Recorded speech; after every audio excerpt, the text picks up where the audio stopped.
to the Tech Ranch, where we explore the world of living with technology. Get ready to take a deep dive into the latest gadgets, apps, and innovations with your hosts, the Guru of Geek, Marlo Anderson, and his trusty co-host, Steve Bakken. Join us on this exciting journey, and don't forget to visit thetechranch.com for even more exclusive content. Now, without further ado, let's welcome Marlo and Steve to the Tech Ranch.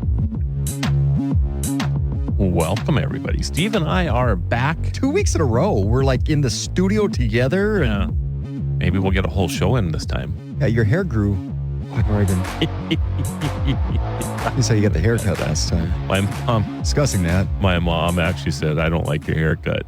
What? She says it makes my face look too fat. And I'm like, yeah, I think it makes you look younger. I agree with that, Mother. I think the same thing, because the hair that I had was covering the fat on it. Right, Mom. It's the hair. That's right. That's right. It's all it is the hair. Yeah, I think it makes you look younger. Well, thanks. Yeah. See, I get a haircut too. I am not. High and tight, baby. I am not a fan right now. I'm having a hard. The only thing I like about it. Come on. Earlier this week when it was windy as heck, you had to enjoy not having the mop on top of your head. Not arguing that at all. I mean, because I had the one hair comb over going on, that wind takes it right straight up and whatever. So I don't have to worry about that, but kind of like a mullet. Yeah. Thing. Yeah. I hated that. And it didn't matter how much product I put in my hair. It was still flying straight up anyway. So I do like that about it. Aquanet? Did you try Aquanet? Maybe hairnet would be what I would need. It's the lunch lady. All right, we've been talking a lot about holograms. I know you missed the show when Jim Silrum was in your stead, and we talked a little bit about the trip to London and seeing the ABBA concert, the holographic concert. And that was ABBA still touring? No, just in holographic form. Just the holographic form. I think they do the occasional show, but not really touring anymore. But the holographic show is incredible, absolutely incredible.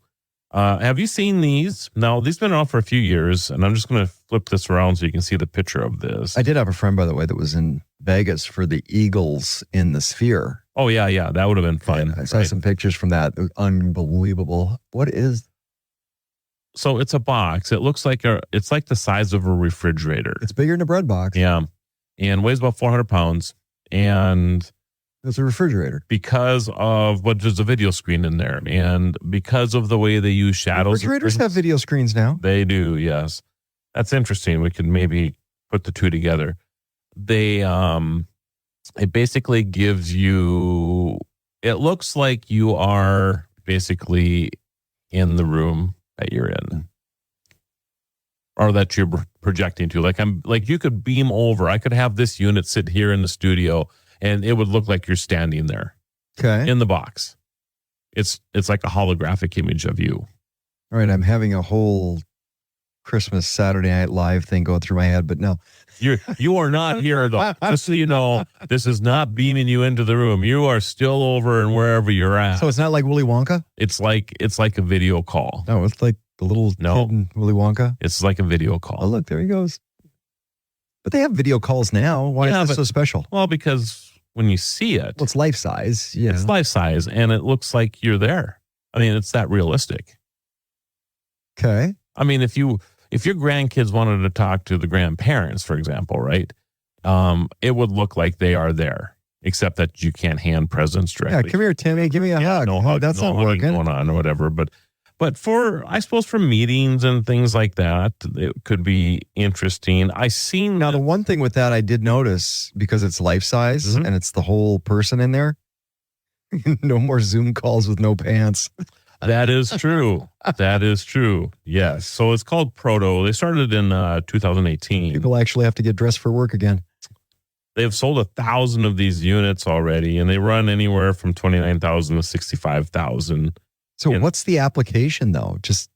Well, I mean, if you wanted it's just a life-size video monitor. Yeah, but if you wanted to be, if you're doing a presentation, for example, right, and you couldn't be there, then this would be an alternate way to address your team or whatever and make it look like you're truly, or almost truly like you're at the meeting. I can buy a big flat panel and a camera for a lot less than that. I understand you saying that, but you it really does look like you are there. I mean, that's truly what the big deal is with this. So I think that realism of having, like watching a holographic image of somebody, that's what it really is about. So I don't know. Now, if you got rid of the box and it was more just the holographic image, I'd be a little more hyped about that. Sure. That'd be, because that would be a little more lifelike and maybe a little bit more interactive. Yes. Yeah, I agree. So, I'm still, again, the premise of what we do here is technology in daily life. Right. And I just don't see the application. Is it cool? Yeah, sure. I think that, I'm sure if you were to, if you're demoing something, like if you're showing somebody how to operate on somebody, if you're a doctor, for example, right, and you're teaching something that needs high quality visual, those are the things that I think this would shine in. So I'm sure there's applications for this. But the price point and the fact that you have to have this 400-pound refrigerator box, I think, deters what else is going on out there. I mean, when I can go watch an ABBA concert, for example, and that's a holographic concert, and they're just dancing all over a 200-foot wide stage in front of me. Exactly. I don't, that's millions and millions and millions of dollars of production, not just, this $29,000 setup. So I don't know. Is it millions and millions and millions and millions of dollars of production now? Oh, absolutely. Really? For that show, of course it is. Isn't it just a computer programmer? It was dropping stuff where it needs to be. It was 6 months of them recording this concert in the full suits, the sensor suits, like you would a video game. This is how they did it. That's why it looks so real. Cool. That's why it looks so real, is because of the time it took. And those songs that you listen to, they actually sang those songs. This isn't like it was, like an Elvis Presley song sung 60 years ago. They sang those 20 songs in that concert. They also had a live band there. Don't have the ability to go to an Elvis show because he's dead, or at least on some planet somewhere, if you believe the conspiracy theorists. But you could still go see an ABBA show if they were going to. If they wanted to. If they wanted to. But this allows. Because that's kind of the nuance. Is like, why is Whitney cool? Because she's not around anymore, but we can get, or Prince, or Elvis, or that. But do you want to see the 80-year-old ABBA show, or do you want to see the 35-year-olds singing and dancing and doing their thing? I would rather see the live. Where are they? Tell you what, a couple of weeks ago at one of our casinos, we had Styx there. Knocked it out of the park. Yeah. Amazing show. They did a great job. I like that. And you can still, there's nothing saying that you can't do that, but you're still alive and you can record these things. I mean, ABBA can perform this for the next however many hundreds of years if they want to. So they're, generations and generations can enjoy ABBA as they were remembered.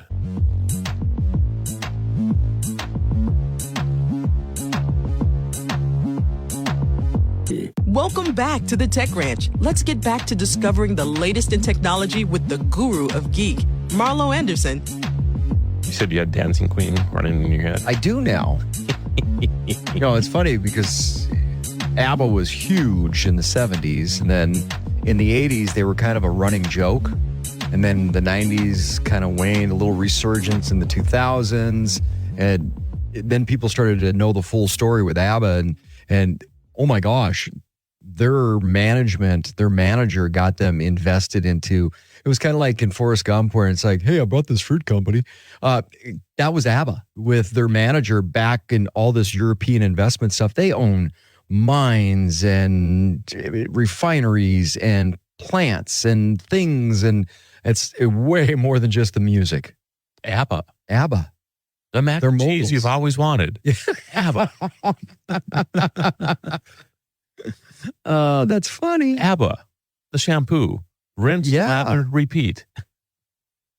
So then you could have Dancing Queen while you're shampooing your hair. Yeah. Well, they'd probably have the headphones that are waterproof so you could listen to it in the shower. And, Yeah. They've actually done. They diversified like crazy. Well, and even their entertainment side of things, right? I mean, You know, But that's an afterthought now with they've had the movies, they've had the play, you know, musicals.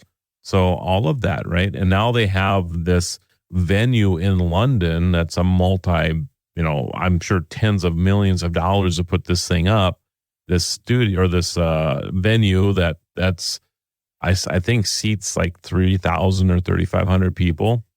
And it's the end of a rail line. So you hop on the rail and you take it out there and watch it. I mean, it's incredible what they've created.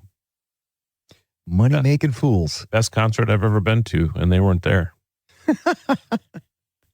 But this is the thing, and I think they'll get to this, but you can't take like Whitney. I mean, I understand what you're talking about, Whitney and Michael Jackson's coming out and all these other things, but when you can't put these people in a bodysuit and get them dancing and singing and playing the piano and doing all this other stuff, these are out of your mind, Steve, onto a computer, and you're thinking that this is how Michael Jackson moved, or you're trying to emulate what you see on the screen. It is not the same as actually recording somebody. Why do you think that LeBron James, when he's in the 2025 NBA basketball game, the reason it looks and feels like LeBron James is because they brought LeBron into a studio and recorded him in these bodysuits, dunking the basketball, shooting free throws, doing layups, defense against other players. That's why it seems that way, and that's why ABBA works well too. You know, you mentioned the ABBA. Hey, do you want to watch the 30-year-old ABBA versus the they're in their 70s? They're in their 70s, now. Yes. ABBA, I'm like, I would lean towards the 70s ABBA because it's a real show. But I wonder they went through all that production and the bodysuits and they were doing the dancing and everything for the holographic images. If then at the end of it, they all just like, okay, now let's pitch it up so they're actually like a 30-year-old running around on stage. I have to ask. Well, they're not popping around like even when their heydays, they weren't going crazy. They were always just kind of systematically moving across the stage and, you know, walking to the beat and things like that. I mean, I don't remember ABBA going crazy, I guess. So you would have been a great performer back in the day in that genre of music. You could have been the tambourine guy. The tambourine. They don't move. I thought sway a little bit, but they just play the tambourine. I truly believed I would be cowbell. Okay, you can be the whole percussionaire. Just stand in your spot, sway a little bit, tambourine. I want cowbell. Christopher Walken out the backside. More cowbell. Here, more cowbell. More cowbell. Yeah, everything's better with more cowbell. You know, he's never been able to live that down either. No. Everywhere he goes, it's the craziest thing. I mean, of all the things he's done in his life, right? People will walk up to him in restaurants. I was listening to an interview one time, and all they'll say to him is, "Need more cowbell," and they'll just walk away. Would you get tired of that after a while? No, because if as an artist, would you prefer to be known for a good, solid body of work that, yep, okay, when he's gone, hey, he was in some really good movies. Yep. Or would you rather be known for that one moment in time that is iconic and will never, ever become outdated for decades? Grandkids of grandkids will, it's like, need more cowbell. Oh, yeah, that guy. Which would you rather be? I don't know. It's a great question. I bet if somebody asked him, he does not regret that because, hey, that lives on forever. Yeah. Because when you're talking about artists and you know, having a legacy, he's got an iconic one. That one little, and look where that pops up in other parts of pop culture and always will. So do you think the day of, you know, speaking of, since we're moving into this holographic thing and movies, James Earl Jones? Well, so kind of that, right? I mean, do you think that current actors are going to become less and less valuable because we'll be able to produce actors as we want through artificial or through AI or what have you? I mean, you can say, hey, I need a female lead, 36, with brown hair and blah, blah, blah, right? And then I need a male character that's 42, wears glasses, blah, blah, blah, right? And then these characters can be created just by typing text into a screen or talking to it. And now you don't need to have these. Do you need to have actors anymore? I don't know. Leads, I think we're a way away from getting to that point. But when you're looking at extras and the backdrop and the fill-ins, and I think we're already there. I would be hard pressed to look at a movie and not question whether or not it's like, gee, are all those people in the background, Right. are those real, or were they extras, or are they just, I don't know. And that's why the whole SAG. Yeah.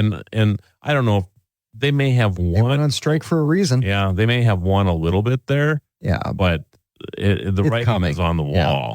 No pun intended. Well, I have a friend whose wife was an extra, and he's told me story after it. For her to get in her vehicle, drive across town, go sit around being an extra, getting paid just to be in a movie, it cost them money for her to be an extra. I can believe that. There was no financial. No, not at all. It's about adding to your resume maybe a little bit or something. That's about it. So I agree with that. I just think that the day, and then this is the other thing, is that you're not just competing against the current acting crowd. You're competing against everybody that came before you. Anybody who's ever acted. So if they need anybody, a young George Clooney, for example, they can just make that person.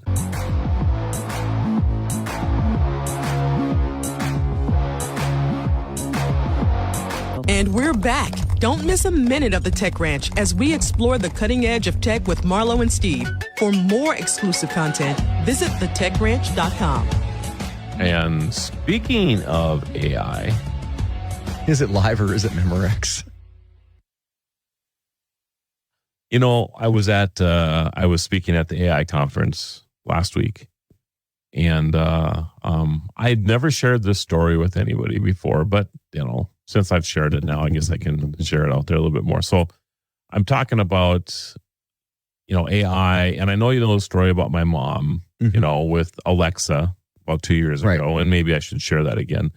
But it's kind of I could tell I was having a hard time even telling the story. I've never really said much about it in public like that, And then after that, I said, and a week later, I'm speaking at this small town gathering and in Western North Dakota, and this couple comes up to me afterwards, and this is before ChatGPT became a thing. I was talking about how artificial intelligence is going to change our work routines and you'll be able to come in and communicate and that type of thing. I remember the conversation we had way back when the show started. Yeah. So, yes. And anyway, this younger couple from there, obviously on the ranch, and they're like, tell me again how the impregnation of my cows will help make my workflow more efficient. Huh? And then, AI, artificial insemination.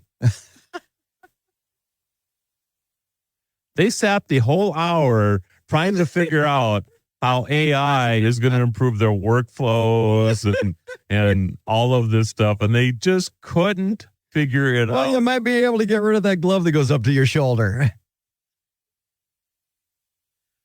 I started laughing so hard, but I get it. I mean, you've grown up with this, and when you say the word or the AI scenario, that's what you've heard for your entire life. You realize I cannot get that out of my head now. It's hilarious, isn't it? I can't. Yeah. How is this supposed to improve our workflows by impregnating our cows again? I don't understand how this is supposed to work. It's so funny. So funny. What did they say after you explained it to them? Well, then they felt like idiots. Of course, when I was saying that the I is for intelligence, not insemination. And they were just like, oh. Well, that was a day we just killed. But But I We ought to get on the ranch anyway. probably I never once in the entire conversation even said artificial intelligence. I just said AI the entire time. So since then, Hey, just to qualify, when the conversations about AI first popped up, yeah, it's the first place I went. of course, we live in a rural part of the world. Why would we Artificial not think that? insemination. Why would we not think that? Yeah. We grew up around this, so and that's still used to this day. You just have to clarify if it's for what you're actually. So when you're rolling into your fat, you might want to explain which AI it is. That's correct. Am I using AI for AI today, or am I still manually doing this? That will be the question in the future. Yeah, funny stuff, right? Oh, that is just too funny. So anyway, on the AI side, The artificial intelligence side. yeah, Yes. thank you. There was so much stuff. I just don't. It is hard to grasp what has happened since ChatGPT first came out. I mean, when you think about this, and you and I think we had like 2 days after it came out, you and I started talking about what this is going to do. And it's amazing. It's not even 2 years.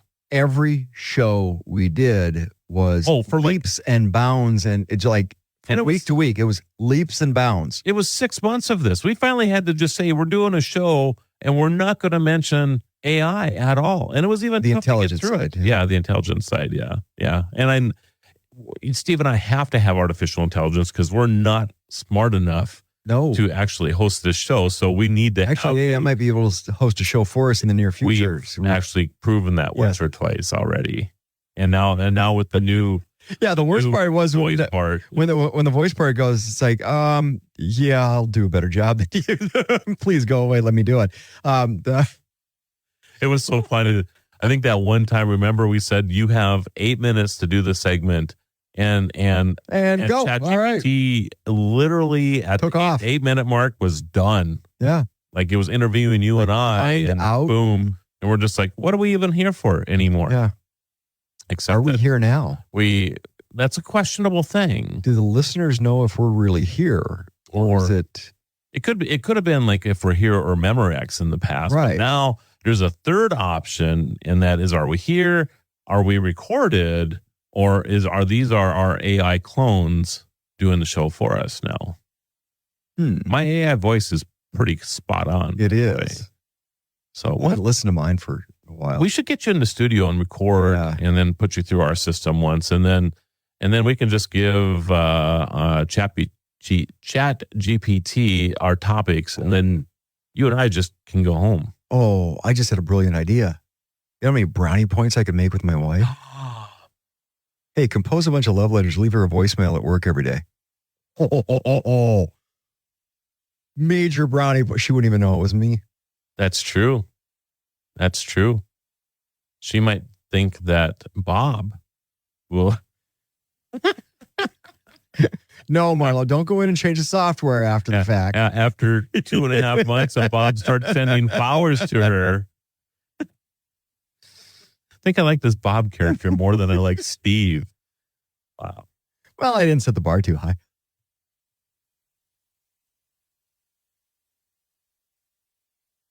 Oh my goodness. Like Clint Eastwood always says, one's got to know one's limitations. That's true. That is true.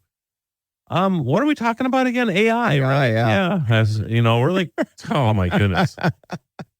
Yeah. So I mean, it's really come a long ways. The notebook LM thing with Google right now is just blowing my mind. You've had a chance to play with that. A little bit. I mean, I've done a couple of little podcasty things out of it. You can upload like an entire book. So Chris and I went through a little bit of that last week. Yeah. And kind of, he was having some trouble getting it loaded because he's got a program that's like a little bit ahead of what's out there right now. And he was kind of showing me some nuances around it. It was kind of cool. Yeah, it's amazing what's possible with Notebook. I mean, like I said, you can upload an entire book. You can upload your 900-page whatever. I actually uploaded the 2025 project that President Trump always gets blamed for or linked to or whatever. And we were talking about this coffee, and I actually uploaded it and then ran it as a podcast and ran it at this conference, as a matter of fact. And they're just like, what? This is crazy. Basically, you can run it like Cliff Notes. So It'll synopsize. Well, it'll create this podcast called Deep Dive, and deep dives into it and tries to do it in a way that people can understand the harder issues maybe in the paper.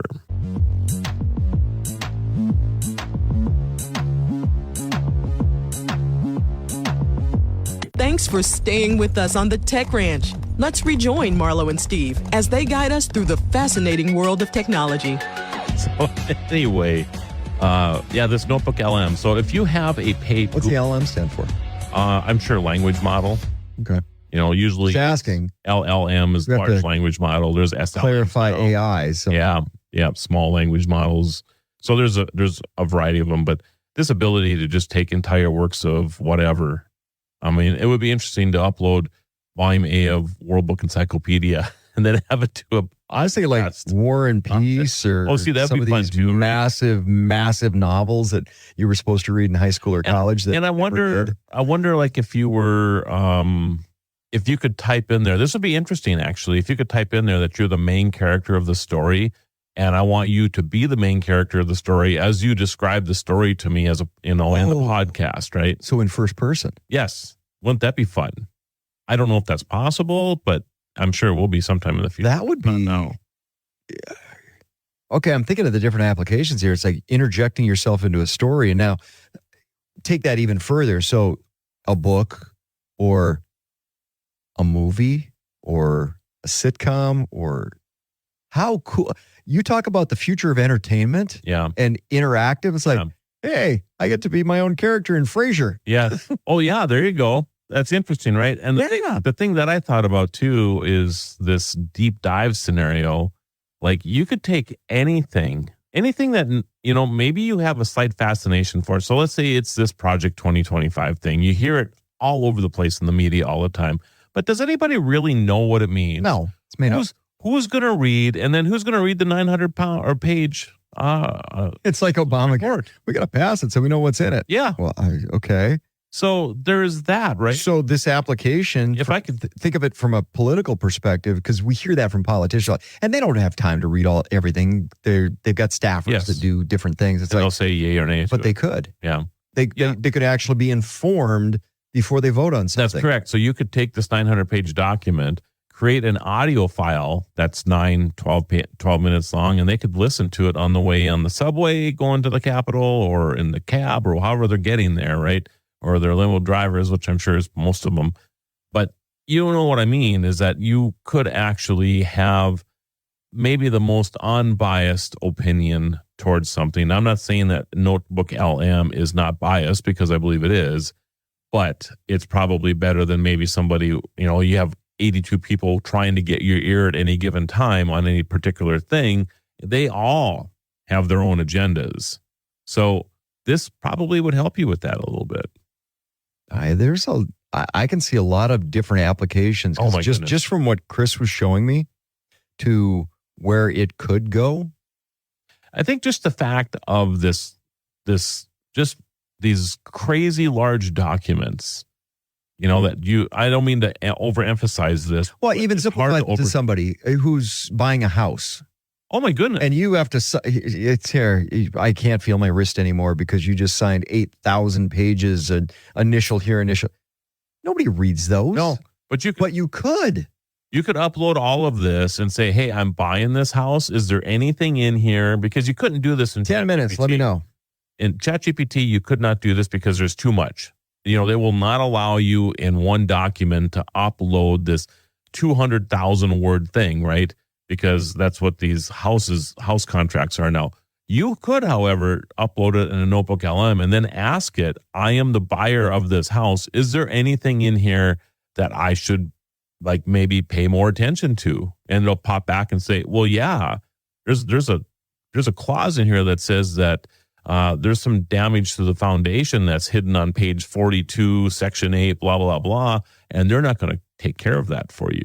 Yep. And when you initial that, you just signed off on it. That's correct. I'm just making this up. But that would be a practical application that, hey, if I get a mortgage lender or my banker or whoever I'm working with, or that's important. I will tell That's you, a big investment for somebody. every legal document that comes across my desk, I drop into ChatGPT now. Do you really? I do. And I ask it before I just blatantly sign stuff, because most of it's just standardized stuff like an NDA or whatever. I mean, these things are just pretty So much standard. ChatGPT can read crayon? Yes, it can. And I know this because my 4-year-old grandson sent me a document saying, Really? I put it in there, and ChatGPT said, well, this looks like it was a 4-year-old that wrote this in crayon. And it wasn't you this time, Marlo. That's right. That's right. But yeah, I drop all that stuff into ChatGPT, and then So why wouldn't you? Okay, so you drop those into ChatGPT. Right.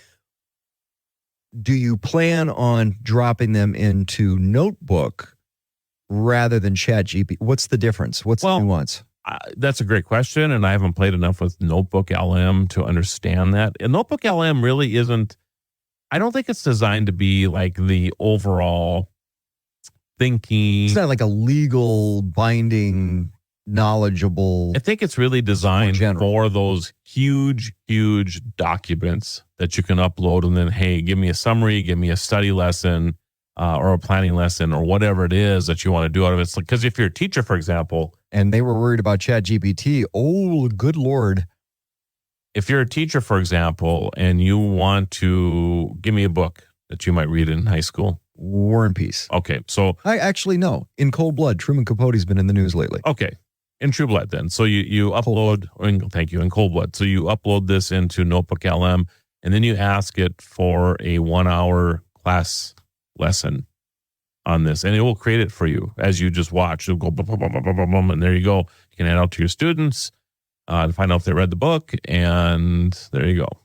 And did they really read the book? And your job as a teacher just become greatly more simplified. And the other thing is that this is what is exciting to me about this, right? There probably isn't a lesson plan for many, many thousands of books out there, right? So a teacher would have to, go through these books and then create their own lesson plans, right? The ability to actually teach about something that might not have a lesson plan that gets sent out by some conglomerate that's trying to teach our children has been greatly expanded, I guess you could say. So take a look at our state. That's rural state, and teachers are one of the many workforce shortages that we have.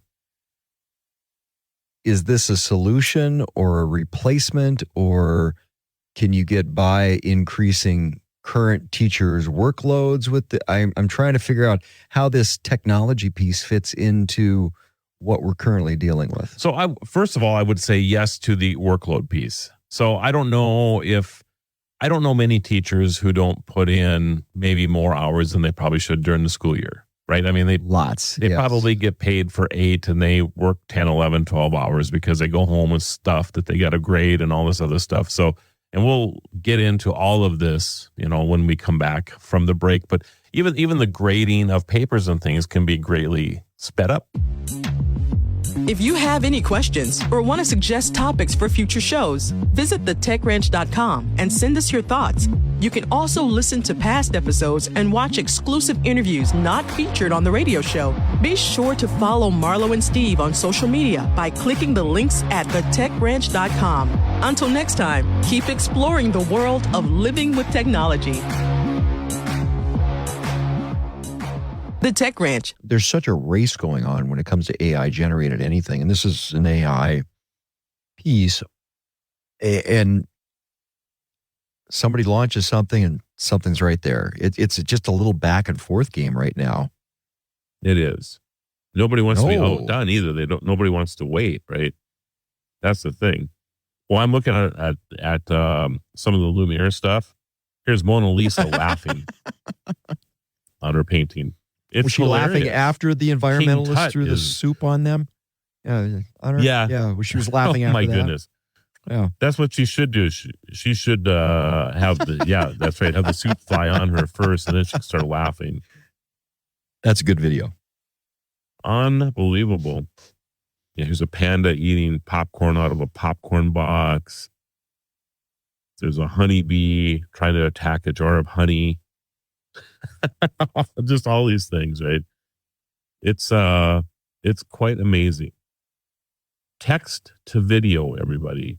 I would have never, Dolly just came out, I would say, a year and a half ago. Dolly I suppose is so we were playing around with some of this stuff. 2022. Come on.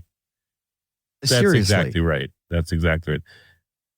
It's hard to believe because when you think about video, all it is just stitching of photos together. Generally nowadays at 22 frames a second, but it can be 60 or 100 frames a second. People can set that nowadays, but I think most cinematic stuff is 22 frames a second, right? That means 22 pictures for every second. So if you have a minute video, you take that times 60, you're at 1,320 stills that this Sora or Lumiere can produce from text. And it wasn't that long ago we were just typing in a prompt to create a single still, a single photo. Now it's able to do 1,320 of them. And these are not small things, everybody. I mean, a photo takes a lot of memory. I bought a computer in the 80s. I always laugh about this. We had a choice between a 10 meg and a 20 meg hard drive. It was $600 more for the extra 10 megs of that hard drive. That's less memory than most photographs are nowadays. Wow. When you think about that. And we don't even think anything of that space, right? So, I mean, okay. It's truly You've got my brain mind-boggling. going right now because I'm thinking it's like, holy crap. Go back to Dolly. And now, that little exercise. And where are we going to be in 3 months, 6 months, a year? It's just incredible how quickly this stuff is advancing. A lot of it has to do with how cheap storage is now compared, like I said, $600 for an extra 10 megs, 30 years ago. Nowadays, I mean, $10 buys you a lot of memory, so there is that. And that helps us along a lot. But I just think I'm looking at this and I'm like, how are we ever going to be able to actually know what to trust in the future? Was it AI? Is it Memorex or is it real or is it live? I don't know. Okay, so I really don't know. I mean, the only thing you can probably say that you can trust in the future are live events.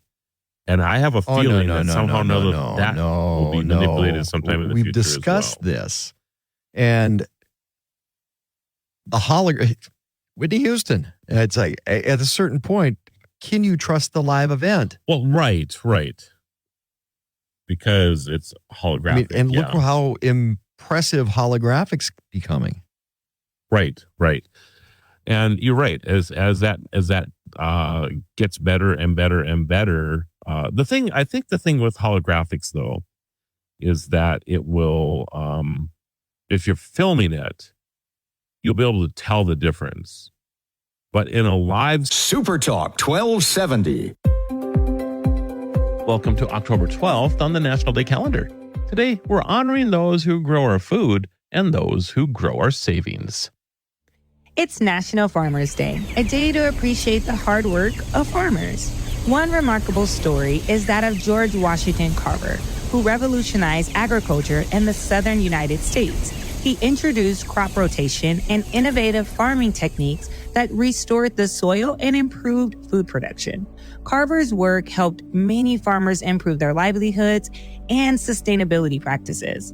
Let's give a shout out to all the farmers who keep our tables filled with delicious food. Here's to the farmer that plants the fields in the spring, that turn from green to that harvest. So, do you remember when you were at the ribbon cutting for Grand Farm here in North Dakota? Yes, it's such a cool initiative. Yeah, they now have a building. What? I know they actually did another ribbon cutting to open the building up here just the last couple months. Oh, I love that. That's so cool. It's amazing how fast that's grown. But Grand Farm, check it out, everybody. It's all about using the newest technology to produce food for us. It's the most amazing thing. It's also National Savings Day, encouraging us to focus on financial health.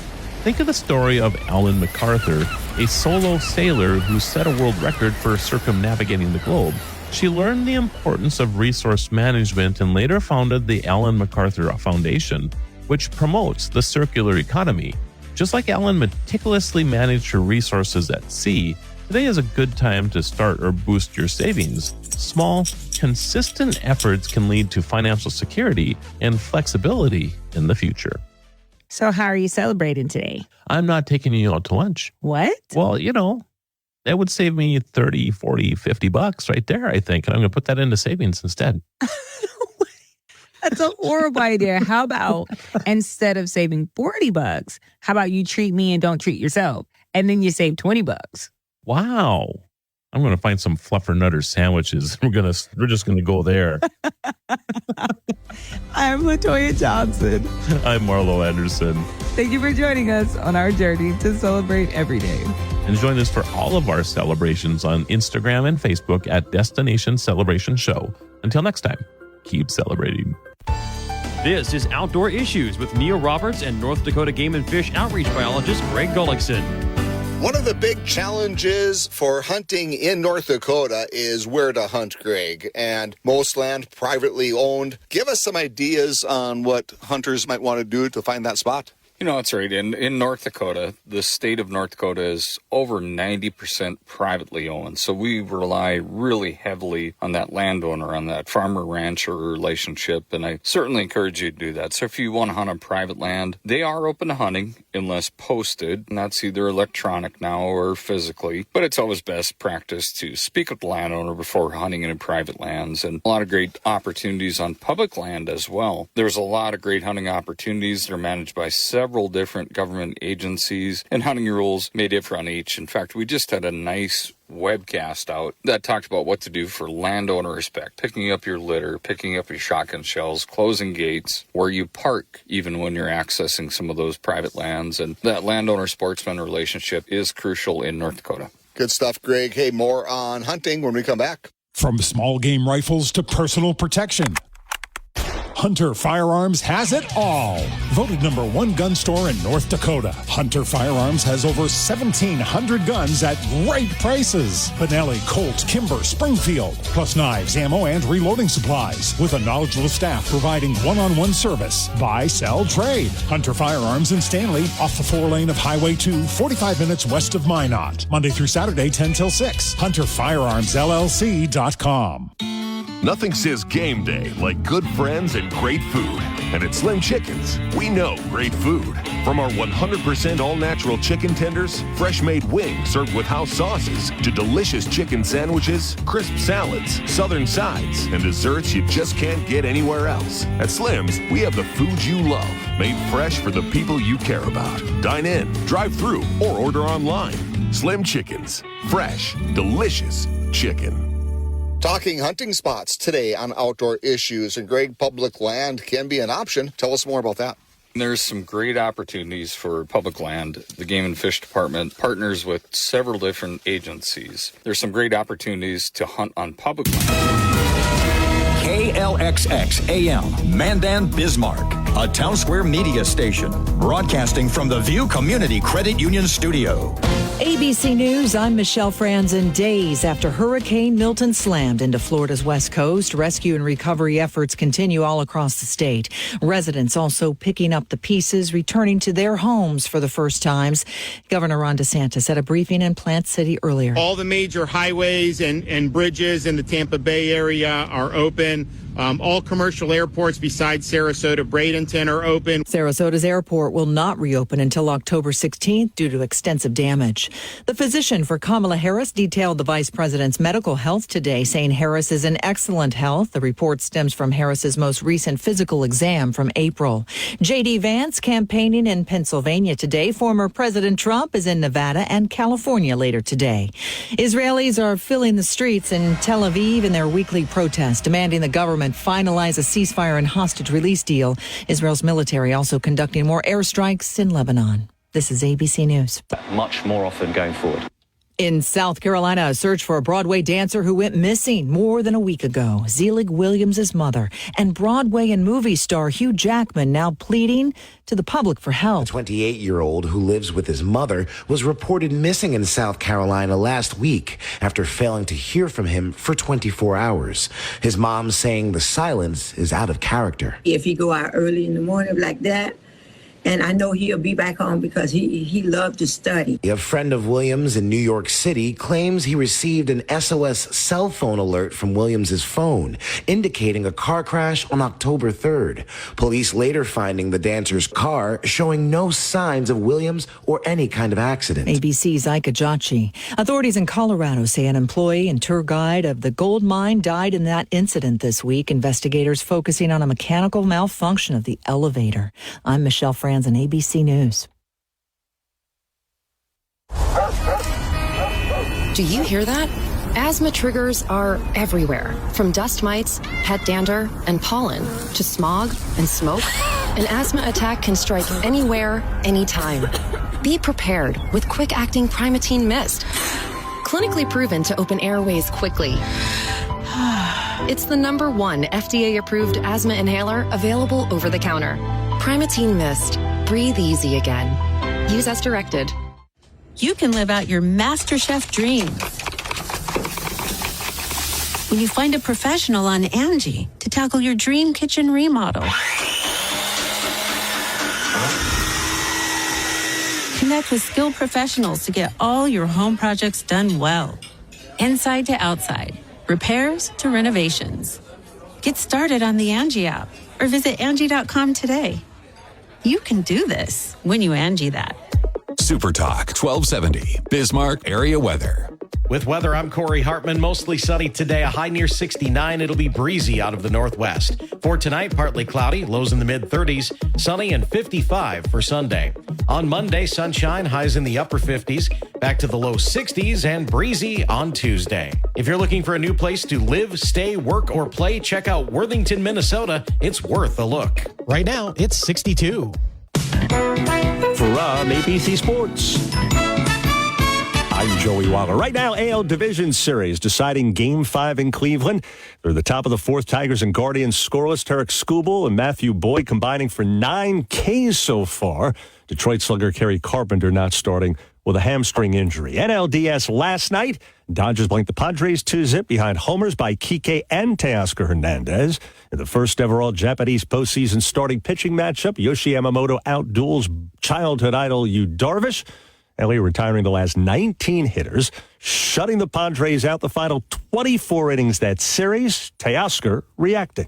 Oh, it's amazing. I know since my first day with the Dodgers that this season is going to be special, and here we are going to the National League Championship. So Manny Machado's Padres are out. You know, it's a special group that we had in here, special talent throughout the lineup, throughout the roster. And, it was a hell of a year by us, and you know we fell short from our goal. So Dodgers Mets in the NL Championship Series. New York announcing today it's starting Kodai Senga and Sean Manaea, the first 2 games respectively, starting tomorrow night.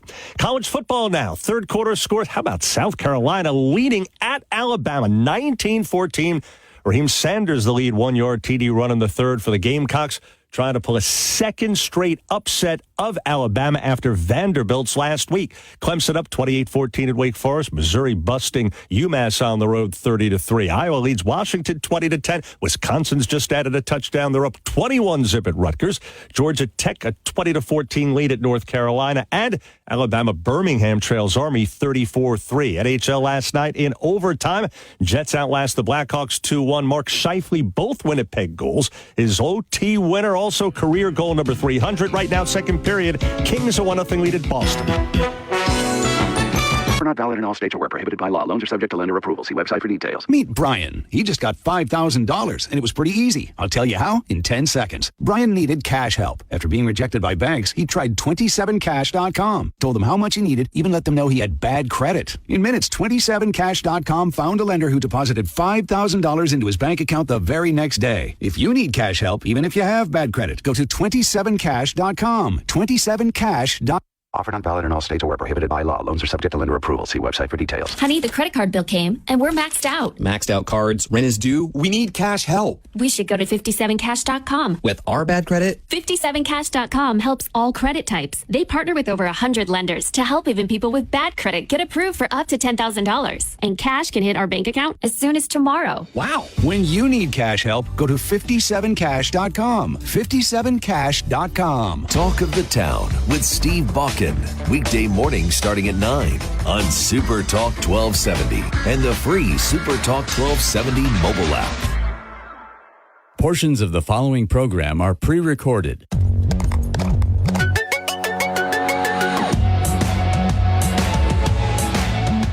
Welcome to the Tech Ranch, where we explore the world of living with technology. Get ready to take a deep dive into the latest gadgets, apps, and innovations with your hosts, the Guru of Geek, Marlo Anderson, and his trusty co-host, Steve Bakken. Join us on this exciting journey, and don't forget to visit thetechranch.com for even more exclusive content. Now, without further ado, let's welcome Marlo and Steve to the Tech Ranch. So I guess we're going to do a deep dive into teachers, but I want to give you kind of an analogy maybe of what AI can do for you, right? So now we started out with the Notebook LM. Yeah. And ChatGPT went from there.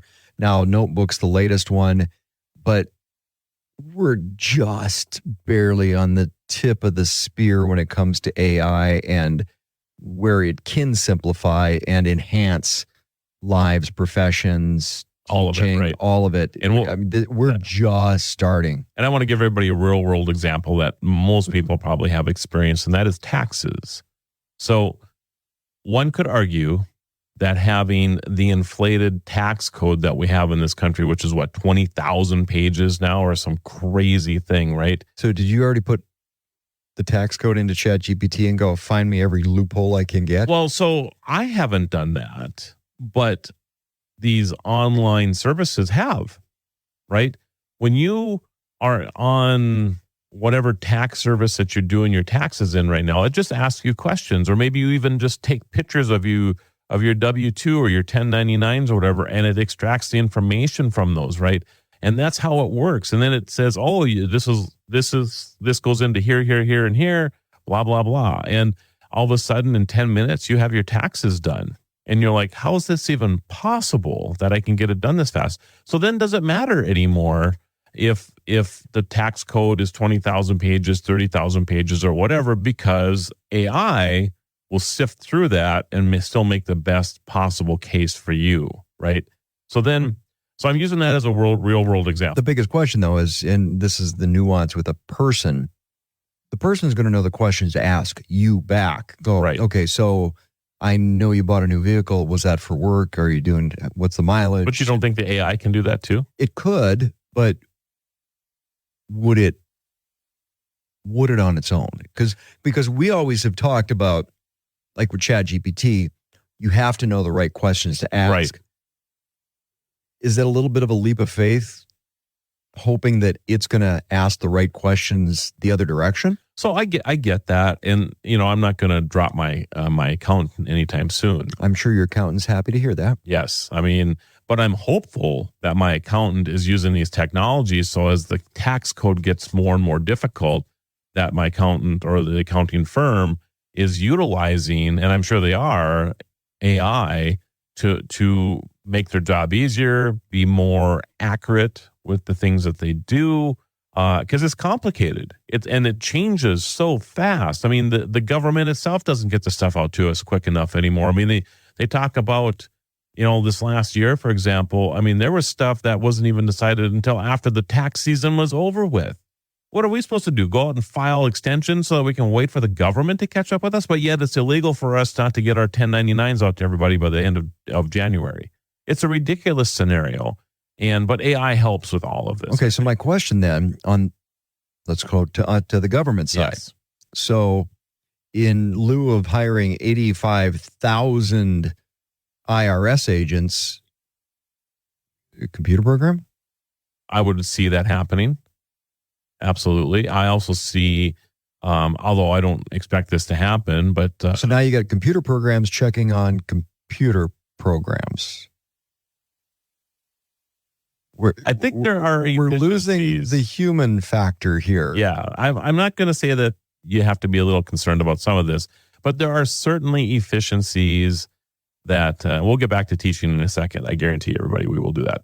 But there are efficiencies, right? I know that in the city of Mandan, for example, I was talking with our current mayor here not too long ago, and talking about, what are you guys doing with AI? How are you implementing it? How are you making our city better with this? And he's like, I don't know. He goes, I know that somebody gave me a little blurb to say at the beginning of welcome to the city or whatever it was, or this to this event. And he goes, and I know that was created in AI because I asked for it and 10 minutes later I had it.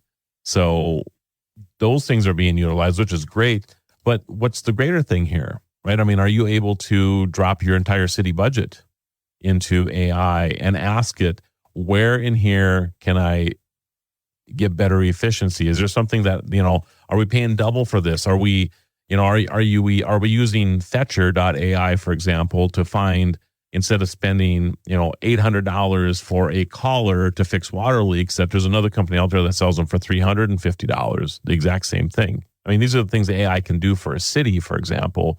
And then, because the cities have workflow or work shortages as well. There's enough people to mow the grass in a town. There's not enough people to fix water breaks when they happen. I mean, all this stuff is problems, right? I mean, you dealt with this. Oh, I dealt with it firsthand. Yeah. Still do to a certain degree. Yeah. As a county commissioner. But now you got me thinking, it's like, and I know both on the city portion and now as a county representative, the languish that goes into balancing and reducing taxes and managing the budgets. You got me thinking now. You should be. You should absolutely be thinking about this. I do this every day now, Steve.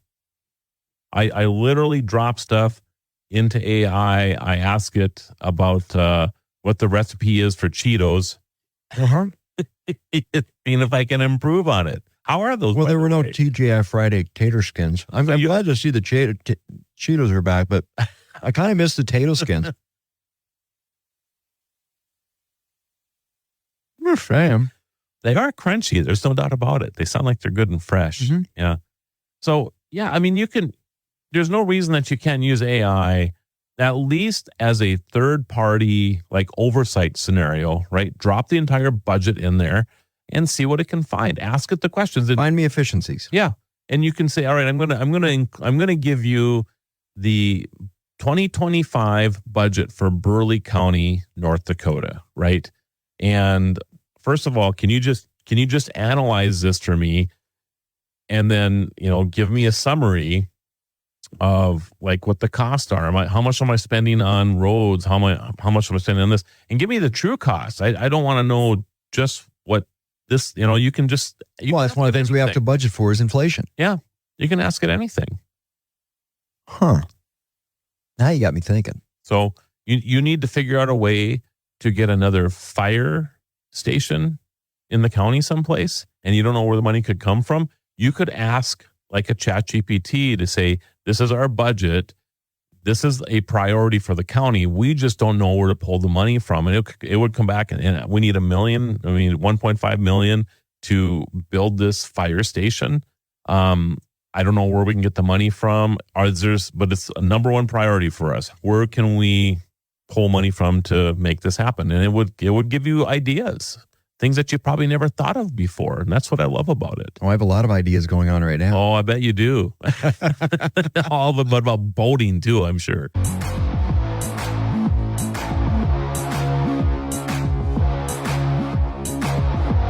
Thanks for staying with us on the Tech Ranch. Let's rejoin Marlo and Steve as they guide us through the fascinating world of technology.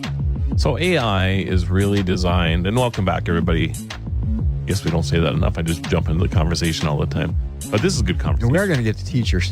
Because it's good because you're letting me talk for a change. Usually, what? But I'm just giving you a bad time. But I can see how fascinated you are about this because you're thinking in your head, like, what in the world could I do? And everybody. Well, and I'm looking at it from a public service perspective with, okay, I'm wearing my elected hat now. And I'm like, and I'm always trying to figure out, okay, how do you save taxpayer dollars? Because it's not our money we're playing with. Yeah. How do you be more efficient? How do you provide the services that you need to provide and do it in the most cost effective way? It's like, so do you have AI? AI will help. I'm going to talk to our finance director as soon as we get done with the program. I think you need to think more broad than that, though, right? I mean, I bet you there isn't a person on the payroll in the county that won't benefit from AI. You know, you have somebody that handles communications, right? So that person, you know, can help streamline the email flow that comes in. And the thing you have to think about with AI is, what is it that's a routine for you? What is it that you do every day, every week, every month that I could potentially streamline? And then you can create a template to help you with that. And the best example I can give you is National Day. So every month I have to go through and I have to pick out what national days we're going to record for television and for radio. And I used to go through these and I would look at the list and then I would hand type them into a document, right? These are the things that we're going to do. As you know, I'm not the world's greatest typer. This would take me hours every month to do. And then you also go back and look. It's like, okay, well, we did that one last year, so we can't do that one again this year. Well, I don't know if I worry about that because there's so enough much. days. There is. They should rotate. Yes. So, but you're right about. But that's something that you're not thinking about cognitively, but the program could. So that's correct. So I created a window in ChatGPT strictly for this routine. Okay. And now what I do is I just open up a microphone to ChatGPT and I go through October 1st, October 2nd, October 3rd. I give it a hot word so it knows when I'm done speaking. So that gives me, because right now what happens with ChatGPT is it assumes you're done talking if you pause for like a second while you're thinking about something, and then it'll start blurping things back at you. And we as Midwesterners pause. We do. When we speak. That's correct. So I give it a hot word like Howard, and I'll tell ChatGPT that I'll say the word Howard. And when I say the word Howard, that means that I'm done talking. But until I say that word, I haven't finished speaking. It'll come back and say, okay, when you say the word Howard, then that's when I'll come back and visit with you some more. Howard. Hey, it worked. No, we're live. We're here. We're not AI. We're here. So then I'll open up November 2024. I'll go, I'll just say November 1st. Blah, blah, blah day, blah, blah, blah day. November 2nd, I'll review the 8 or 10 or 3 or whatever's on that particular day. And I'll say the blah, blah, blah day, blah, blah, blah day. And then at the end, I'll say, all right, organize all of these into a list that I can give to the team. It's 15 minutes a month instead of the hours it used to take me, simply because I let AI do this work for me. So you can take things that you do in your life that you have to do, again, on a daily, weekly, monthly basis, and get rid of it or just chop it down dramatically. And there are so many places that you can use this to improve efficiencies in your life. I'm using that as an example. Wendy. So getting back to teaching, right? Oh, right. Okay. So this is what I would do. I'm assuming she corrects papers. Yeah. Well, so no, but she does a bunch of other stuff. She's a speech pathologist in the school district and works with special ed. She works with Right Track and Early Intervention. That's right. And she winds up having a lot of paperwork at home. So it's not uncommon Monday through Friday, by the time she gets done writing evaluations and screenings and different reports, it's 9:30, sometimes 10 o'clock at night. So does she type a lot of these evaluations out? Yes, she types them all. So this is what I would do. I'm assuming that there's a form that she's evaluating. Yep. Okay. I would take a picture of it.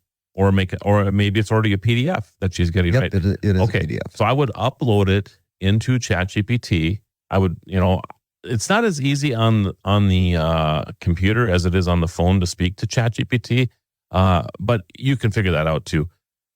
But you can just upload it in a ChatGPT, and then you have your phone in front of you. You hit the speaker icon, and then you start talking to it, and you ask it, you tell it, I need to make an evaluation of this memo, and this is my evaluation of it. And then you, instead of typing it in and thinking out or whatever, you just tell it what you think. You don't even have to think about how you're going to word this. This is my evaluation. I think there should be 10 of them instead of 12 because the coverage will be much better and blah, blah, blah, blah. Okay. And at the end of it, it'll organize your thoughts. And then as you're speaking, you can also say, I would like this to be in my voice, not in yours. And it'll evaluate as you're talking, like, what is Wendy's voice? How would she type this out? And then it will type it out in a way that would be familiar to her, not in a ChatGPT sense. I have a window, for example, that's called All Things Marlo. And this is what I've trained it for. I've put things in there that I've written. And I've told it a few stories. So it understands how I talk. And then I will say, all right, I need to respond to this email, copy and paste it in the email. I want to say yes to this, but I want it to be in my voice. And boom, there it is. I copy and paste it back and send it out. Wow. Just using this as an example. So I'm telling you, I mean, my goal, I know the people around here don't understand this or they don't believe me when I tell them this, but I'm trying to get all of my projects into an 8-hour day. I'm getting pretty good at it though, Steve, actually. And it's because of AI that I get all this stuff done. Well, I know it gives you the ability to multitask greatly. So I hate that word. I'm just trying to read it. I know, but your productivity has gone up because you can do many things at the same time now where you couldn't before. Something needed your attention. Yep. And that's one of the benefits of AI is you can spread that out. Yep. Or at least you get through things a lot quicker. Mm-hmm. So then you can get on to other things that might be more pressing or whatever. So I'm guessing teachers could, I mean, if you're a teacher that grades papers, for example, every night, right? If you have the original paper, and so you would copy that and paste that into ChatGPT with the right answers, right? So maybe it's a PDF, a teacher guide that you get with all the right answers in it. And then you just scan them or take pictures of them or whatever of all the students' works and put them in there. And then you tell it, grade all of these papers for me. And Steve, I'm sorry, Steve, it's a D- for you. But I mean, it would grade these things for a teacher. And instead of spending 4 hours, you get it done in 10 minutes. I think it would be an amazing time saver for teachers. So ChatGPT would be grading my ChatGPT. That's correct. That would be funny, actually.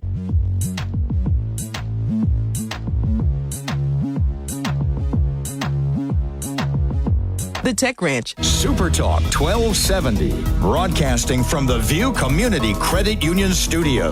Good people, great rates, and exceptional service. At View, the focus is on you.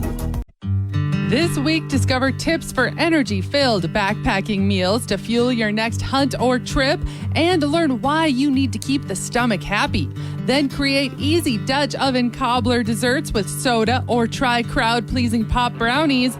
This is Beck with the Bend Radio Show, your news outlet for outdoors and Western lifestyle. Saturdays following Ranch It Up on Supertalk 1270.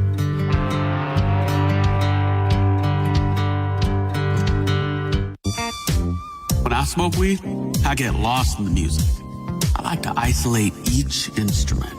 The rhythmic bass, the harmonies on the piano, the sticky melody. Hey, careful, babe. There's someone crossing the street.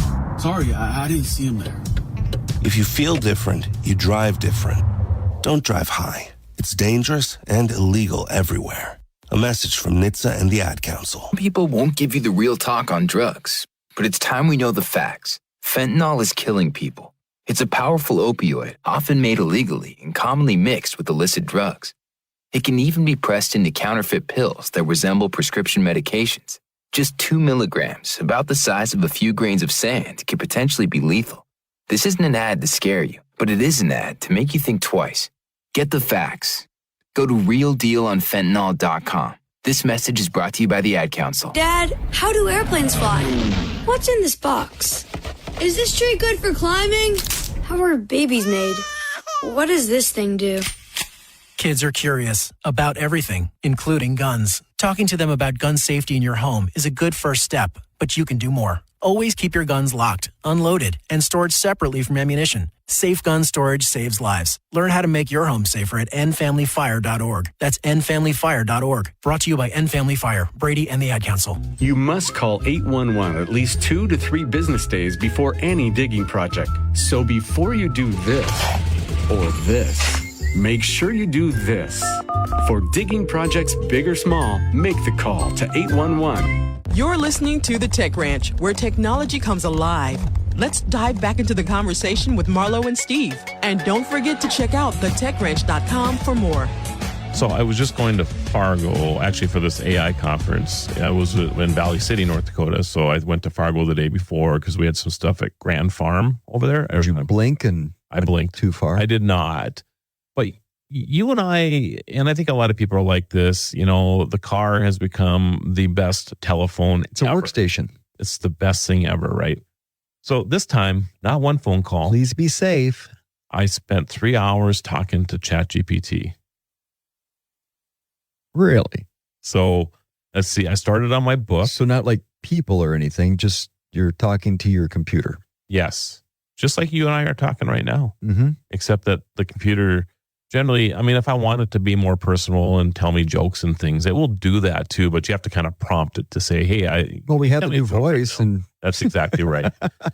That Cajun accent. Funny, right? Yeah. Yeah. So anyway, the reason I'm bringing this up is that it is so easy now. And I think, we're talking about multitasking, even though you hate that term. Well, I just did a bunch of stuff on the way over. Right. Got some stuff done, worked on a presentation, all of this stuff, all these things that are pending in my life. I just got it done while I was on the road. It's called multitasking. Okay.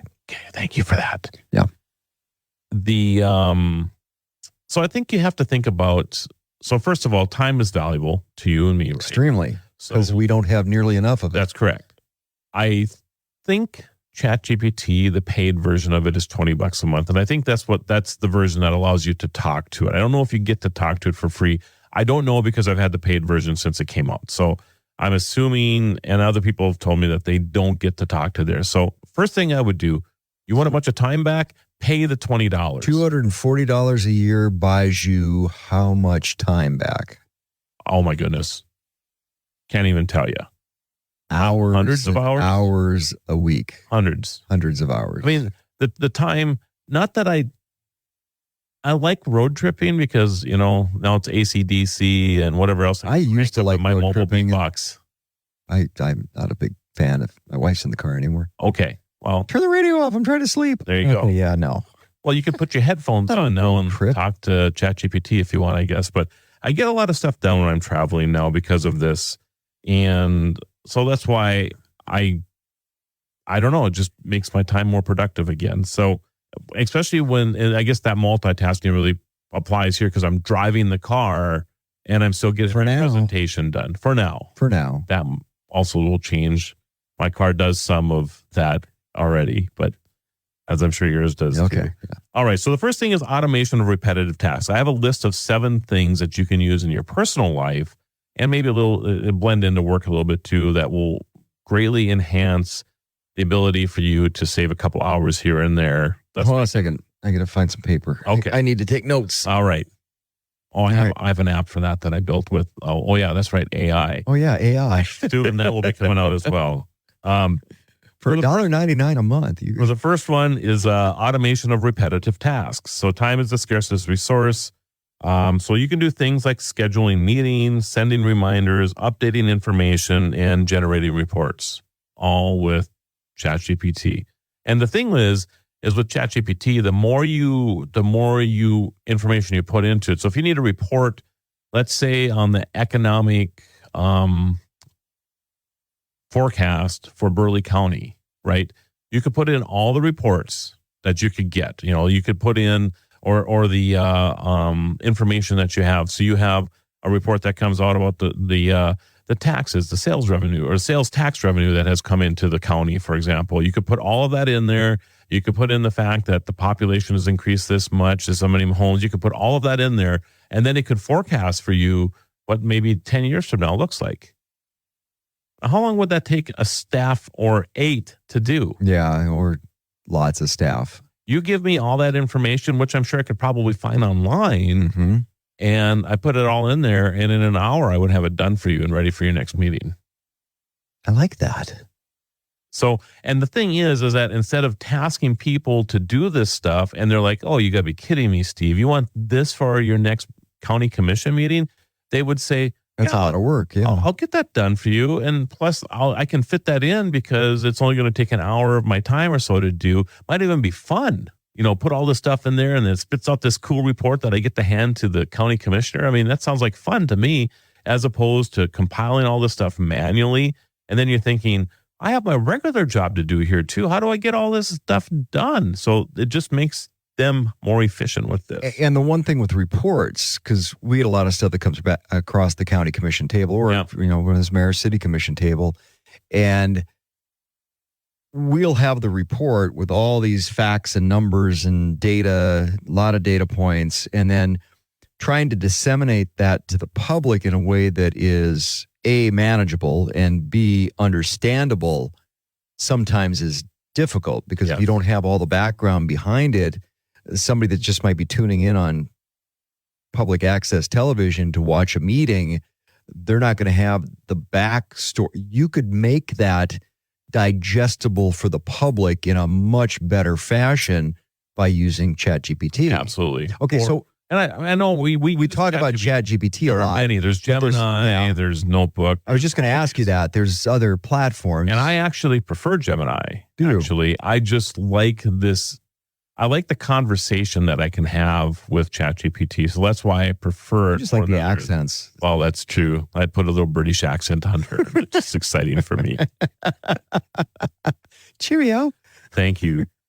Let me share my whatever. So, okay, number 2 on the list. So let's just stay with this report now that was spit out to you for forecasting for Burleigh County. Okay, so idea generation and brainstorming.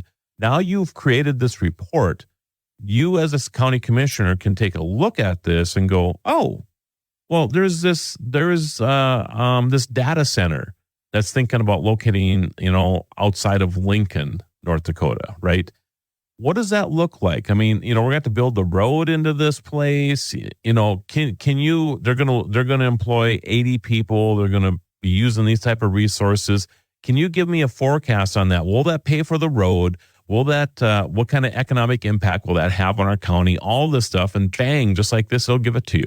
Where I see a big advantage of this, because the one thing I always try to digest and dive into and tear apart a little bit are what are the unintended consequences of every decision made at the table. And that's a lot of legwork. That's a lot of homework. It's like, okay, if you're fixing this problem or doing this, what's it mean to somebody else who may not be involved with this? Or, the unintended consequences of every action.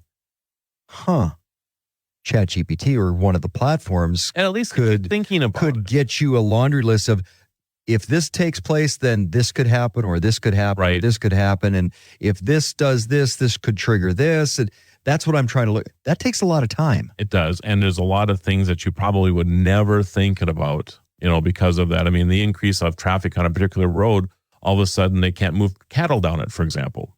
There's just all kinds of things that have unintended consequences that AI can help you with.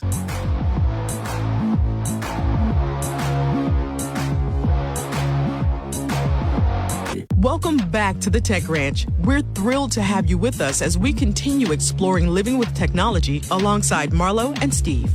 So we're reviewing how AI like ChatGPT can help you in your personal life. We've gone through a couple of the 7. If you have a personal life. Yeah. You and I probably don't. Probably not so much. Our wives put up with us anyway. I'm not really sure why. Like I said before, I didn't set the bar too high. I'm just saying.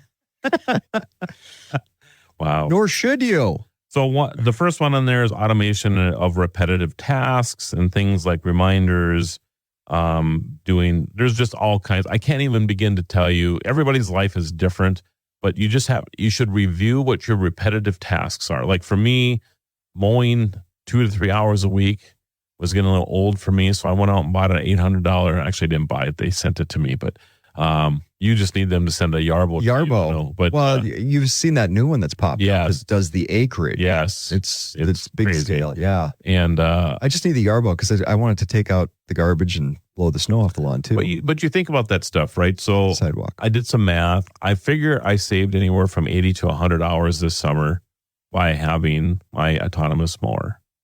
So you take that across the $800 it would cost a normal person, right? I mean, even 80 hours of time into $800 is $10 an hour. So I got a question. So do you have a front yard and a backyard? I do. So you got a fence? Yes. So can you get it to work by putting in like a doggy door that that can trigger? You could do that. I've seen people do that. Yes. I like that. Yeah. Yeah. I don't know about if it just would trigger for that, but it would push through the doggy door or whatever. But you might get a rabbit or something in your backyard then too. As long as the dogs don't get out. I guess that's true, right? And there might be a way you could do that as it's coming up. Maybe you have a little pencil on the end of it, and as soon as it pops that thing, it opens the door up or something. I don't relocks. Yeah, relocks kind. Yeah, that would be got cool. me thinking. Yes. So the second one is idea generation. Now the program brought to you by Yarbo. Brainstorming. Got to get that out there. Yeah. It helps you generate ideas, brainstorming with somebody. So Steve, as a county commissioner over in Burleigh County in North Dakota, we've been using his county commission status, which is kind of a part-time volunteer job. I guess you get paid a little bit for it. A little bit. Probably not enough for the hours you put in. But again, here we are. I'm giving you ideas now that maybe makes that more possible too, right? Where I use ChatGPT or Gemini, because my platform, quite often is my calendar. So the difference between being mayor and having somebody who managed your calendar, so I could put in everything in my day, and I knew exactly where I had to be, when I had to be, because there's a lot going on, versus a county commissioner where I don't have somebody keeping my calendar and I have to keep it. That's a place that I use because, like you, a lot of different hats. And integrating those calendars separately into, I just need to look and so where do I need to be? Okay, I need to be doing this job over here at this time and this job 2 hours later over here at this time, and putting all those calendars, because I've got the county schedule, the county meetings, all the county stuff, and then I've got my private sector stuff, and then I got to record with Marlo at so and such a time because we're talking about this, and all these different, we got the show at 3:00 or 1 to 4 on Saturday. Putting all those different pieces together, that's where I use the AI a lot. Yeah. And if I didn't have that, because it was a hodgepodge before, because of all the different, and you and I have similar schedules. Yours is worse than mine. I don't think so. But trying to manage all of that in one place from different platforms, it's near impossible. Yeah, it is. And things would get overlooked or missed. And even in my life, they still do occasionally. I feel terrible when I miss a meeting. I really try hard not to miss things. But it happens because you're juggling a couple different things. And I try to have a little bit of personal life. And I don't want my personal business and to be out, so my assistant, for example, I mean, she doesn't have to know all of the stuff I have going on. She's for work, right? And I just try to keep those two things separate, but it's difficult sometimes because you might have a meeting personally, like you have a person coming to work on your house or something, and then you miss it because it's not on the calendar, right? Because you become dependent on the darn thing. You don't remember. If it's not my phone, not on my calendar, it doesn't exist. I bet you I used to remember 100 phone numbers. I mean, 20 years ago, if somebody asked me what your phone number was, I'd rattle it off. I'd be lucky if I could tell you 3 phone numbers. I think I know 3. And that's crazy.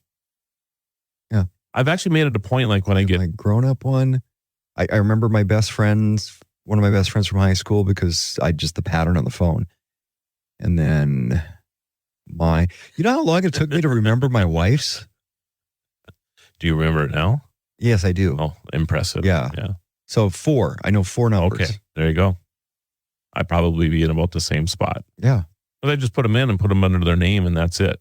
That's it. That's all there is to it. Or now, they just pop up with the identification of who's calling you. Right. Or you just ask your AI on your phone. Can add it and to call Steve Bakken, and it just calls. You don't have to know anything more than that. So have you done this before? Do you plug your phone into your car? No. But you talk on it. Unless I'm charging, yeah. Okay, so you have Bluetooth connected, but you don't have like Android Auto running on your car or anything like that. Okay. I've actually, and maybe this will work anyway, but I've just said call Brick Oven Bakery in Bismarck, North Dakota, and it will call. I'm sure that's the number you probably have memorized. I do not have that number memorized. But it's interesting that you're your own navigation. It's like you know how to find Brick Oven no matter where you are in town. it's the beacon that I use. Yeah. Anyway, you're welcome, Brick Cruffins. Oven. Yeah. It's handy. I'll be over later for coffee. Coffee and a cruffin. All right. I'm more the ham and cheese croissant. Yes, you are. I love those things. So, all right. Third on the list is market research. So we were just talking about this, how you could take it to the next level by having this information in a window in ChatGPT, and then you just continue to build on this information that you put in there. So fourth is assistance in presentation and proposal preparation. We were just talking about that with Notebook. Yes. So I was this AI presentation I was doing in Valley City a week and a half ago. I needed a chart. It gave me some numbers for something. I said, hey, can you make a pie chart out of that? Here you go. And I'm like, you got to be kidding me. And it was beautiful and wonderful. And I put it in my presentation just like that. How quickly could you come up with a PowerPoint? I did all 15 slides in about 15 minutes. And fully formatted and all of it. So this is interesting because there's people that they never got the hang of PowerPoint. And it could be laborious putting a PowerPoint together. Not now. Yeah, you can just do it right in there. So there's a lot of things that you can do within ChatGPT and other AIs that will really make your life a lot better. And we'll talk about more after the break. If you have any questions or want to suggest topics for future shows, visit thetechranch.com and send us your thoughts. You can also listen to past episodes and watch exclusive interviews not featured on the radio show. Be sure to follow Marlo and Steve on social media by clicking the links at thetechranch.com. Until next time, keep exploring the world of living with technology. The Tech Ranch. Supertalk 1270. This is Outdoor Issues with Neil Roberts and North Dakota Game and Fish outreach biologist Greg KLXX. We're in the midst of the waterfowl season, Greg, and I know your department recently did a wetlands condition survey. What did you guys find out? Overall, we're about 30% above a 10-year long-term average. The number of wetlands, those are both seasonal, semi-permanent. They were counted on the survey was the sixth highest since 2003, but conditions vary widely. We came out of winter fairly dry. Rainfall patterns were spotty. The quality of waterfowl hunting in North Dakota is largely determined by weather conditions. Mother Nature definitely has the hammer when it comes to a lot of our hunting seasons, especially for waterfowl. Hunters should be cautious of soft areas and fields. We did have some rains that do have some wet spots out there in low areas, especially after the combines went through. So just be cautious of that. We do have some of those areas with wetlands, and especially in my neck of the woods that I'm noticing where it's dried down, where you have a pretty big gap between where the cattails start and where the water starts. So just be prepared for that. And some mucky conditions, but boy, it looks to be a great season for waterfowl as well. All right, good stuff, Greg. And hey, more on surveys when we come back. From small game rifles to personal protection, Hunter Firearms has it all. Voted #1 gun store in North Dakota, Hunter Firearms has over 1,700 guns at great prices. Benelli, Colt, Kimber, Springfield, plus knives, ammo, and reloading supplies. With a knowledgeable staff providing one-on-one service. Buy, sell, trade. Hunter Firearms in Stanley, off the 4-lane of Highway 2, 45 minutes west of Minot. Monday through Saturday, 10 till 6. HunterFirearmsLLC.com. I just want to wrap you up. This star will shine bright and light up the night at Skydancer Casino and Resort. Make you feel wanted. It's platinum-selling artist Hunter Hayes, November 2nd. Tickets are available online.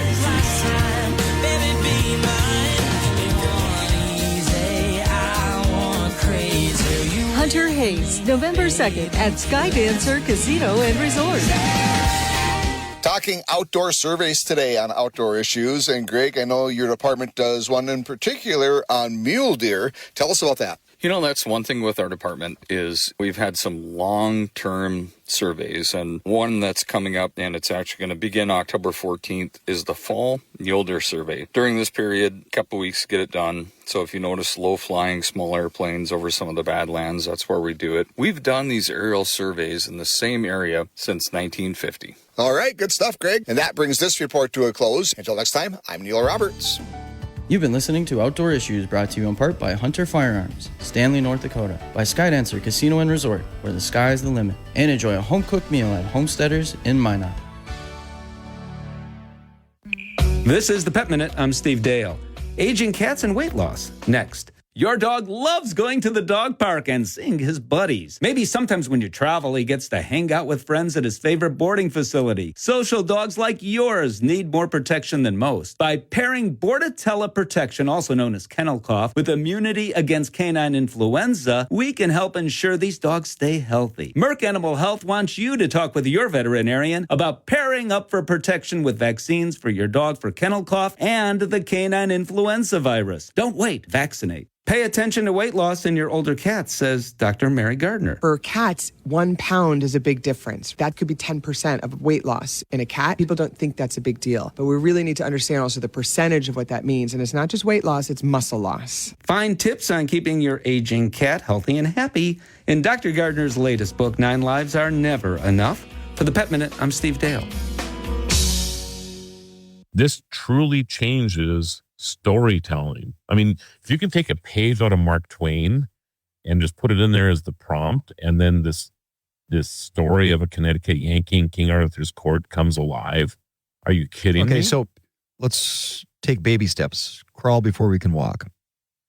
What does this do for YouTube videos, TikTok videos? Oh my goodness. The whole, and I'm thinking, because I still don't think it's a thing. At least I don't want to admit it's a thing. Influencers. The ability for an influencer to, it's massive. Now, and they're already cued into monetizing that. Yep. I mean, you think about one of the challenges I get asked, as you know, all the time about making video around national days, and I haven't even done the things I Sora truly just did it wanna for do. you. I mean, when it's National Pancake Day, that's right. When it's National Pancake Day, and I want to sit down in front of a bunch of pancakes with a bucket of maple syrup and pour it all over the thing. I mean, it'd be great. It would be great YouTube or a. I think somebody's already TikTok did a video right? of pouring maple syrup all over themselves. I said the pancakes, but not me. I've seen you eat. It's going to go everywhere.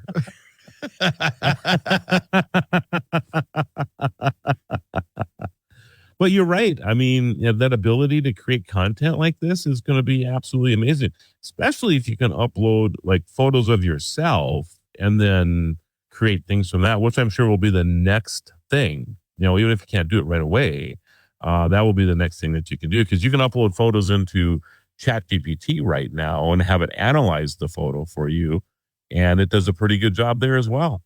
It's just incredible. I have no words. Well, I'm making up a lot of words here, but the imagery is unbelievable. It truly is. So if somebody wants to check that out, it's just Sora. So, openai.com/Sora, SORA. There is a Sora that's a reading company, I think it is. I'll check it out real quick. But if you type in Sora, you're going to get all kinds of news stories too. Yeah, open a world of reading. Try Sora, the new reading app for students. So there's that. But that's Sora app, just so that everybody knows. If you just type in OpenAI and Sora, you'll get a preview of what this is. I don't know when this is coming out,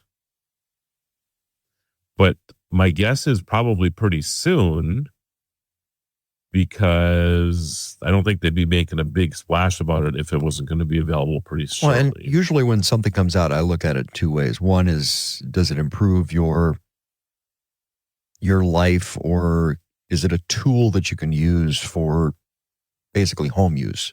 versus a commercial use. Right. So this could be a little of both, probably. I'm thinking too, it's like, okay, so you plan this family vacation and grandma passed away right before you went on the trip, but you were planning this trip with grandma, and now you can have those memories, at least the photos of grandma and the trip. Oh my goodness. You're opening up a whole nother bag of whatever here, because that's what I do. Can you even, when you grow up now, can you believe the photographs and the videos that you have of your family? When Wait a minute, there's a sci-fi movie about that. I'm sure there is. Whole new identity. You don't know. You were 3. You don't remember that. You don't know. But here you go. All right. So Sora can generate videos up to 1 minute long. So there's a constraint to them. So that's about perfect, though, for YouTube or TikTok or... Talk of the town. Local, interesting. A lot of things going on with flood insurance in the Bismarck, Mandan area, and some things you need to know concerning the Missouri River, and some changes that have taken place. And, well, are you even going to be able to get flood insurance? Community events. Home Builders Association Parade of Homes going on. Started yesterday. We'll get the update on that as well this weekend on Supertalk 1270. Community organizations. I'm Steve Bakken along with Sarah Kelsch from the Bismarck Cancer Center. I want to talk about the mission and where the mission has gone for those that are served that are dealing with the cancer fight. What's going on in our community? That's Talk of the Town on Supertalk 1270. If you missed the show, check out the podcast on demand on the Supertalk 1270 mobile app. Talk of the Town thanks our sponsors: Big Boy, Dakota Pharmacy, Benchmark Mortgage, Trademark Realty, Silver Ranch, and Runnings. Talk of the Town. KLXX AM, Mandan, Bismarck, a Town Square media station, broadcasting from the View Community Credit Union Studio. ABC News, I'm Michelle Franzen. Just days into recovery efforts after Hurricane Milton, some residents in Florida beginning to return to their neighborhoods. Governor Ron DeSantis says they're trying to streamline the process when it comes to getting fuel and prevent long lines. Our fuel stations that we're doing, normally Florida, like most states, is self-service. This is full service. You don't have to get out of your car. It's like being in New Jersey. You pull up, these guys pump your gas for you. In other areas, floodwaters still receding. DeSantis says crews have conducted over 1,000 water rescues. President Biden will be in Florida tomorrow to survey the damage. Vice President Harris released details of her medical exam records today. Her physician in a letter states Harris is in excellent health and able to perform all the duties as president. Former President Trump in Nevada, he'll participate in a roundtable event this afternoon and later heads to California. Severe heat continuing in parts of the West this weekend. This is ABC. A century after a climber attempted to scale the world's tallest mountain, a discovery now may help solve a big mystery. Here's ABC's Chuck Sievertson. The boot and sock of famed climber Sandy Irvine, who disappeared with co-climber George Mallory near Everest's peak in 1924, have been found. Sometimes the greatest discoveries happen when you aren't actually looking for them. Jimmy Chin, a National Geographic explorer with his team, found the clothing. Whether Irvine and Mallory were the first to reach the summit is debated. Mallory's body was found years ago. Chin hopes by finding Irvine's remains, they may also find his camera and proof. Chuck Sievertson, ABC News. Kim Jong-un's sister accusing South Korea of purposely avoiding responsibility for those alleged drone flights over the North's capital. The North says there will be terrible calamity if the South continues to send drones carrying anti-North Korea leaflets. South Korea says the North has also sent balloons filled with garbage. Michelle Franzen, ABC News. Do you hear that? Asthma triggers are everywhere, from dust mites, pet dander, and pollen, to smog and smoke. An asthma attack can strike anywhere, anytime. Be prepared with quick-acting Primatene Mist. Clinically proven to open airways quickly. It's the #1 FDA-approved asthma inhaler available over the counter. Primatene Mist. Breathe easy again. Use as directed. Hi, I'm Angie Hicks, co-founder of Angie. And one thing I've learned is that you buy a house, but you make it a home. Because with every fix, update, and renovation, it becomes a little more your own. So you need all your jobs done well. For nearly 30 years, Angie has helped millions of homeowners hire skilled pros for the projects that matter. From plumbing to electrical, roof repair to deck upgrades. So leave it to the pros who will get your jobs done well. Hire high-quality certified pros at Angie.com. Supertalk 1270, Bismarck area weather. With weather, I'm Corey Hartman. Mostly sunny today, a high near 69. It'll be breezy out of the northwest. For tonight, partly cloudy, lows in the mid-30s, sunny and 55 for Sunday. On Monday, sunshine, highs in the upper 50s, back to the low 60s, and breezy on Tuesday. If you're looking for a new place to live, stay, work, or play, check out Worthington, Minnesota. It's worth a look. It's 64 at our studios. From ABC Sports, I'm Joey Waller. Right now, AL Division Series deciding Game 5, bottom of the 6th in Cleveland. Guardians lead the Tigers 5-2 behind a 5-run fifth. Lane Thomas with a slam of Tarek Skubal. Mets visit the Dodgers in tomorrow's NL Championship Series opener after LA's 2-0 win last night eliminates the Padres. Yoshi Yamamoto and company extend that Dodgers shutout streak to the final 24 innings of that series. After belting his 14th career postseason homer, Kike Hernandez reacting to eliminating rival San Diego. They beat this team 2 years ago, and, the series was kind of similar in a way where the Dodgers won game 1, and then they won the next 3, but this time, we showed what we're all made of, and we were able to get the job done. And Padres manager Mike Schilt discussing. It's a club that from day one poured everything they had into this, every single guy.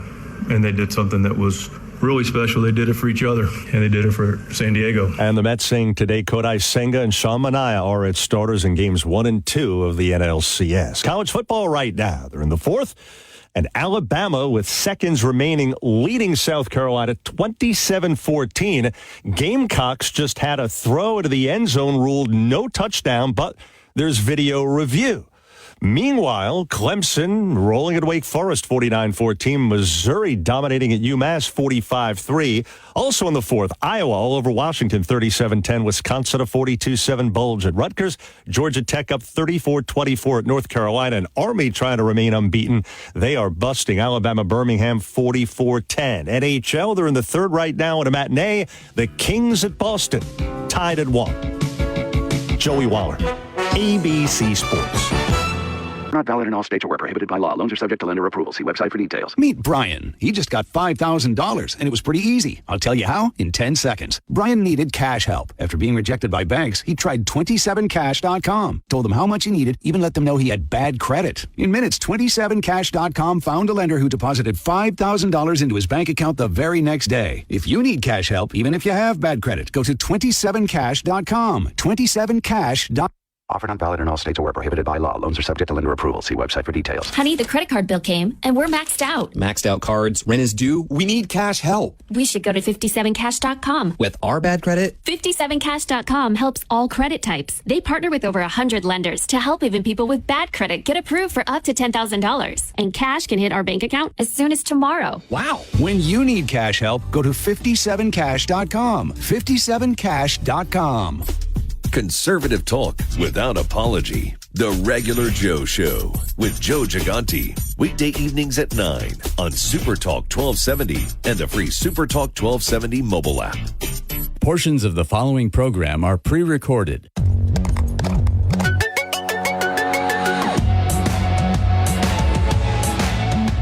Welcome to the Tech Ranch, where we explore the world of living with technology. Get ready to take a deep dive into the latest gadgets, apps, and innovations with your hosts, the Guru of Geek, Marlo Anderson, and his trusty co-host, Steve Bakken. Join us on this exciting journey, and don't forget to visit thetechranch.com for even more exclusive content.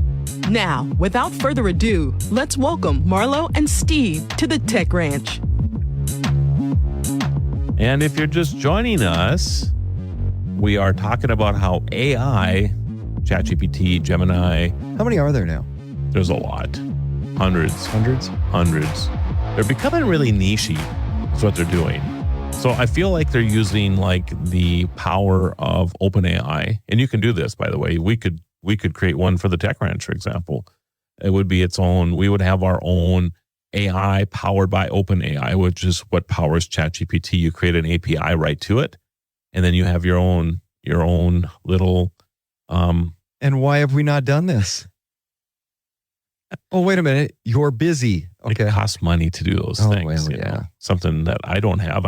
Can you borrow me some money? I'd be happy to build it then. If we were brought to you by Yarbo. Oh, you're right. I forget about that all the time. Sponsorships. Yeah. We could be like a PBS program here. We could. We do not get paid for this. We don't get paid. We should probably. Brought to you by. So anybody who's out there, I think the letters M and A. Yeah.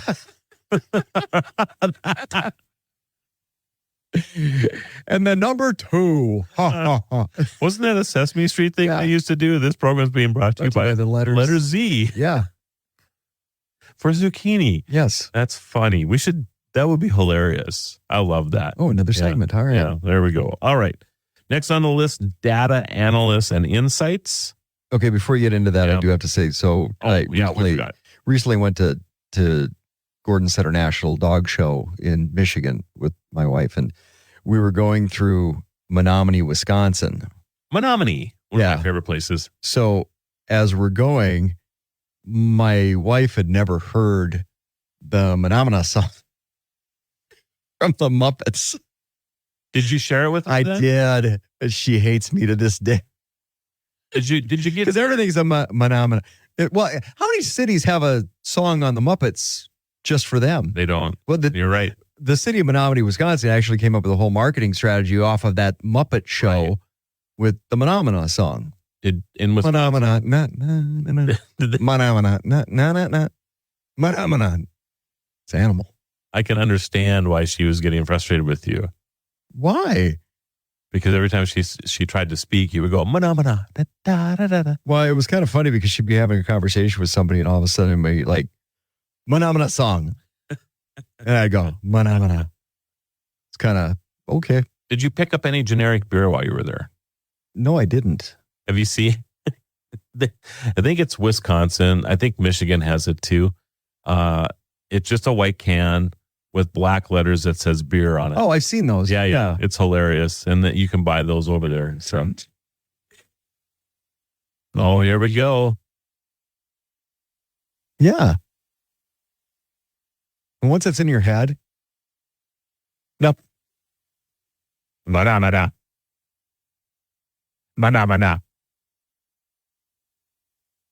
This is Oscar that sings this? No, Animal. Oh, Animal. That's right. It's the perfect song for Animal. Yeah, the cows just don't get it. But that's the monotonous. Like this entire city's got a song for their own marketing. But it's amazing when it's stuck in your head and you're driving around and other names and cities and places and words, and you can put a lot of stuff into them. You can. And I had obviously too much spare time in a 16-hour drive. I'm just saying, I throwing that out there. So, if you wanted to create a marketing campaign for Bismarck or Lincoln or Burleigh County using the song, you could. could analyze that, and then Gemini, ChatGPT would actually come up with a marketing plan. I'm going to play with that later. It'd be fun. Yeah, that's funny. You do the Swedish Chef one too. Next on the list. There's a list? Yes. There's a list. Project planning and tracking. So this to me is where one of the places where artificial intelligence shines in personal life. You're cleaning the garage. So you could stand, I'm only picking on this because I'm doing this right now. I could stand in the middle of the garage. I'm fighting it. It's that time of year. I'm fighting it. Stand in the middle of the garage. What do you mean you want to park your car during the winter? No, we don't do it. That's not what a garage is for. That's what the street's for. Yeah. Let them move snow around you. See, and I try to validate it with my wife because we don't have a floor drain in the garage. And I'm like, and then all this ice and snow and stuff, and I got to clean it up. You don't clean it up. So just leave it out there. It'll be fine. Yes. Doesn't work that way. I'll be cleaning the garage shortly. So anyway, you could stand in the middle of the garage. You could turn ChatGPT on. You could talk to it and say, hey, I need to clean this. I need to fix that window over there. I need to paint the door, blah, blah, blah, blah. Can you create a to-do list or task list for me to do this. And then boom, boom, boom, boom, boom, it does. Or how can I So can you do it with a photo or shoot a video? Absolutely. And then go, okay, how do I better organize this space? It would do that. And it would. I have actually taken a picture of ingredients in my fridge and said, what can I make with this? There's a TV commercial that does that with the refrigerator. Verizon or T-Mobile, one of the phone companies. Yeah. And it's about broken phones, bring your phone in, blah, blah, blah. Anyway, it comes back and it's got the Gemini. And but think about how do I make a recipe with this? Because it's the guy and his daughter. How do I make a recipe with these ingredients that are sitting on his counter? And boom, pops up this great recipe. Yep. They chef it up. Think of all the things in your life that could be better if you could just manage them with a task list with AI. You have a child's birthday coming up. You have your son's 5th birthday coming up, or you have your daughter's wedding coming up, or maybe you yourself are getting married. You can talk to ChatGPT. You can say, I am getting married next December, and this is where I want to get married, blah, blah, blah. And it will actually start to create, have you called these people to verify this thing? And when you get it done, you just talk to ChatGPT again and say, hey, I called. They said, yes, we have this place. This is what I want to have for dinner. These are the caterers I'm going to work with. Boom. It just starts putting this whole thing together for you. And you just boom, boom, boom, boom, boom, right down the list. And it'll work with you and maybe even come up with things that you should be doing. And you're familiar with mnemonic tools and tricks, right? Yes. Yeah. Phenomena. Yeah. So if you put it in the Phenomena song, you'll always remember it. That is brilliant. And by the way, put it in the Phenomena song. You'll remember it. It's like, I'll have my list memorized.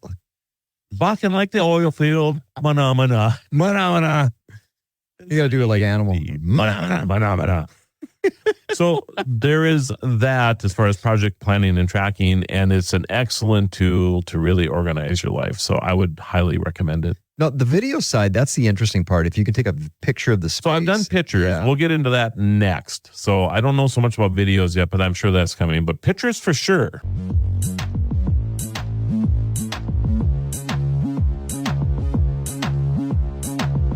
And we're back with the Tech Ranch. Get ready for more amazing tech insights from the guru of geek, Marlo Anderson. So we're going through the ways that AI can help you in your personal life. If you haven't been following us, you'll have to use that instead of Howard next time. Yeah, phenomena. That's true. I will have to do that. You will have to listen earlier about the Howard reference, by the way. So, by the way, you can catch this show as a podcast. Yes. We should probably remind people that. So if you're catching like the third hour, if you hop onto Spotify or even just go to Supertalk 1270, they have a place that you can just click on and listen to the whole show. And today's show, I would highly recommend that because this has been a good show. If you want to know how to learn how to use AI in your life. Brought to you by the Manila song. And Yarbo. Oh, no. And the letters what? M and A. Yeah. But you mentioned something right before we went to break about taking pictures. Yeah, because the picture side is one thing, and you can upload that into artificial intelligence, into the AI platforms, and work with that as a medium right now. But the video aspect, because so if you're space planning or cleaning your garage, or you're like, my garage is always a mess. What do I need to do? It's like, how can I do something different? Just take a video of the space and go, okay, help me organize this better. Help me be more efficient with this. And by the way, my wife would really like to park a car in here. So I don't know if you could upload it. In fact, I know you can't upload a video yet in ChatGPT, but you can take a series of photos. Right. So you can go boom, click, boom, click, boom, click, boom, click, take a 360 of your and you could do that on your camera phone. So you could do that, or you can just take a series of 4 or 5 photos and just drop them into ChatGPT as well. So first of all, it's amazing what it knows, right? So if you don't even really need like the plant identifier anymore, or any of those type of things. And I'll give you an example. So the Mandan Hill, you're right, in Mandan, North Dakota. You know what I'm talking about, Crying Hill, where this says Mandan on the side. M-A, big N, big D. And, yeah. Brought to you by Yarbo. So it had become, because how do you mow that hill? Well, there's that, and you need a yard mow. If you've gone by it recently, it's mowed. Did you bring your mower over? Didn't bring the mower over. Okay, Bobcat did. With one of their autonomous. They have been using the Mandan Hill as a place to test some of their new equipment. It's amazing how good of a job it did. I'm serious. I mean, there were trees. It's been 11 years since that space has been worked on. And I won't get into all the dynamics of it because it's a long, involved story. But now the city of Mandan has permission to actually improve the space. So they're doing that. And so Bobcat came over and did that hill. So we went up there as we were working on it. So I took Logan. Logan and I went up there and we flew a drone over the top of it and got all kinds of footage. So we had that going on. And then I didn't know what all these trees were. I thought they were ash, but I really wasn't sure because they're young, right? So I took some pictures and sure enough, it identified it. It also identified the disease, or elms. I mean, they're elms. And it also identified that they're starting to suffer from Dutch elm disease, and these trees should be removed before it impacts other trees in the area. And I'm like, oh my goodness, isn't that amazing? Just like that. So then I've taken it, and there's so many things you can do with this. The translator side of it, right? So Alice and I are in Paris a couple weeks ago, and I'm looking at this menu, and I don't speak French, so I took a picture of it, put it into ChatGPT, and bang, just like this, it was all translated to English. And I could now tell which one was the cheeseburger and the French, or the fish soup and the snails. So I knew what I was ordering. Give me number 2, please. A Royale with cheese. Yes. That's the Big Mac, right? That was the, I don't know. Trying to remember my Pulp Fiction line. Yeah, I don't know. So when you don't know why it's called that and not a quarter pounder with cheese? I don't. Metric system. Oh, that makes no sense. Such thing as a quarter pounder with cheese. That's true. In France or in Europe. Interesting. So it's a Royale with cheese. That's a quarter pounder. They'll have the Big Mac over there. Yeah. Because it's not related to a size. Yeah. Well, kind of anyway. Yeah. So the other thing would be, so back to your garage analysis, right? You're working on a project and you really don't know what to do next, right? You can take a picture of it and say, this is the issue I have going on with this. Can you give me some suggestions on how to fix this? And it will give you suggestions. Now, if we can get it to do it with my autonomous robot for me, so I could watch the game on the TV in the garage while the garage is getting cleaned. You're onto something there. So there's just so many things that you can do by uploading photos. I took a picture of my granddaughter, Ellie, who loves to play soccer, right? And I said, all right, stand and do a pose like you're about ready to kick a soccer ball. And so she's standing there, and I took a picture of her. And then I told ChatGPT to use this as a template, use Ellie as a template, and use this image, and then create a new image showing that she's kicking a ball into a soccer goal. And guess what it did? New image of her kicking a ball into a soccer goal. That's correct. So there are just so many things that you can do. And if you give it some information, like taking a picture of my granddaughter Ellie, for example, or your plant or whatever it is, it can identify it. It can use it as a template to create new images. It can tell you, take a picture of a plant. You don't know what it is. How often am I supposed to water this? Well, you should water it once a week. Okay, that brings up a great question then. So there's an app for that. That's correct. There's a lot of apps. There's a lot of apps. There's an app for that. Yes.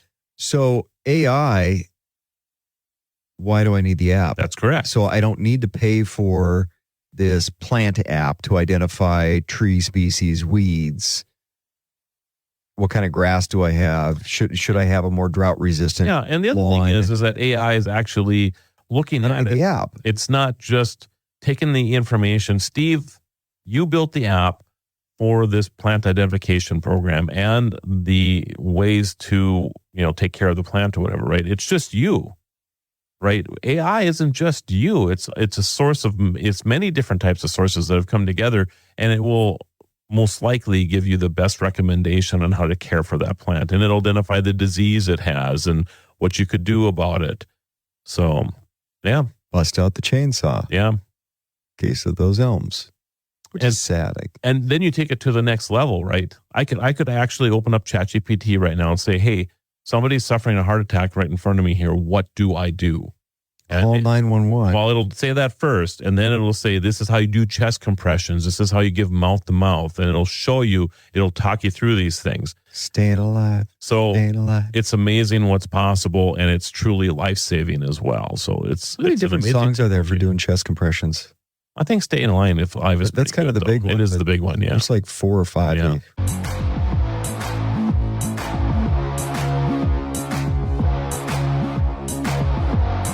You've returned to the Tech Ranch, where technology is our passion. Let's jump back into the conversation with Marlo and Steve. So we've been going through a list of how AI can help you in your personal space. And we've gone through 6 of them so far. We're up to number 7 now. And probably, in my opinion, the most important one. We all deal with legal issues. Maybe everybody deals with them at some degree or another, where you're buying something, you want a review of the agreement. You might have had something more. Are we going down the EULA road? EULA, that's right. A little bit. But the problem that everybody has with this stuff is the length of these agreements. Oh, laboriously long. And then you look at this. Nobody reads them. Well, they can't. And you're like, all right, the person across from me, I don't think they want to take advantage of me. Not 100% sure, but they seem genuine about what we're doing here. So, all right, I'm going to trust them and sign off on this, right? And then after the fact, you find out that the warranty, was for 50,000 miles on your car, but not for fixing the push button ignition. Oh my goodness, are you serious? That was only 2,000 miles or whatever it is. Right. So what the wonderful thing about things like ChatGPT can be great for is a quick review of these type of things. You're buying a house, you're buying a car, you got a warranty over here. You have instructions on how to assemble something or whatever, right? And you and I have dealt with this too. You get these instructions and they're like, did somebody know how to speak Chinese at the plant and they're the ones that wrote this? Because it makes no sense, right? You can drop those instructions into ChatGPT and it'll make sense of it and actually give you a step-by-step on how to assemble a piece of furniture or whatever it is you're doing. So there is so much. Brought to you by IKEA. Can be done with this. And for the time that it takes you to take a PDF, and a lot of these agreements have PDFs already, to upload them into a ChatGPT or Gemini and say, I am buying this car. Can you review all of this and tell me what I should be looking out for? Like you would be buying the car. And you just tell it that, pretend that you are the one buying the car and what I should be concerned with. And it'll pop back and say, well, you have a 50,000 mile warranty, but not on the ignition system. There's only an 8,000 mile warranty on that or whatever it is, right? So these are things that you can bring up. And it can even analyze what you're paying for. You could take a picture, how they have all those charges they add onto stuff. Mm-hmm. You could take a picture of that, drop it in there, and it'll come back and say, what is this for? You're paying $800 for what? What's a doc fee? Yeah, what is that? And then they could explain it to you or whatever. And you could even, this would be really interesting. You could even turn ChatGPT on and to the person who's doing the finance agreement with you or whatever, and let them explain it to ChatGPT and then have it represent you as, ask, you could tell ChatGPT to ask the questions that it would need so that everybody has a better understanding about what this is. And I'm telling you, it can actually be that third party. I'm not saying it would take the place of an attorney, but it could at least help you in these places where you wouldn't normally get an attorney. You're not going to have an attorney when you go buy a car. No, you're not. But wouldn't it be nice to feel better about the transaction after you're done? Well, and hopefully you're going to a reputable dealership that's going to have their customers' best interests at heart, because what that does it provides an entirely other level of transparency. It's like, well, hey, I'm just going to hide this in the EULA, or I'm going to hide this in wherever, and it'll sniff it out for you. Yeah. And you could take this to so many other things. How many times have you got a credit card offer in the mail and you're like, well, that's interesting. Maybe I should get this credit card and do this other one instead. It's been a long time because I just don't.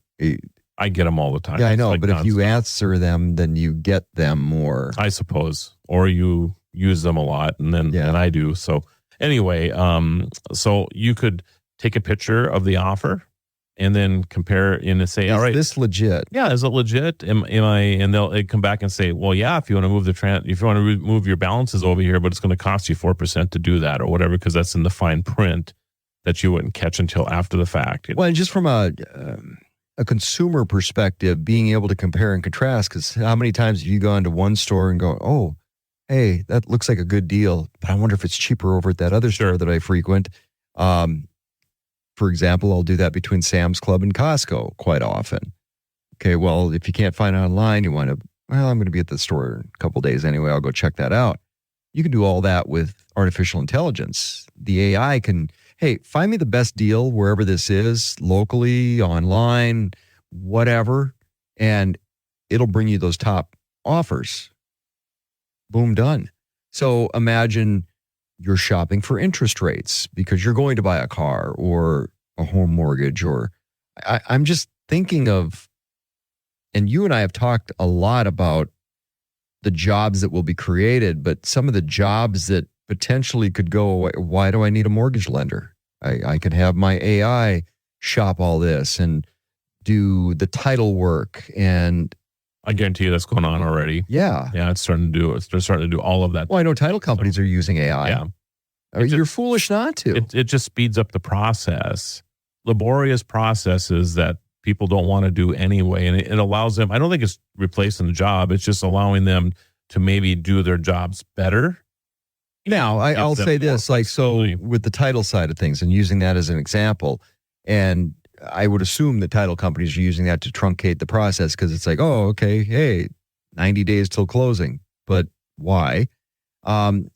There's a lot of missing steps in there because, well, you got to wait for the appraisal. You got to wait for the inspection. You got to wait for this. So there's other things that are constraining what could be, hey, by the end of the week, you get to move into your new house. Exactly.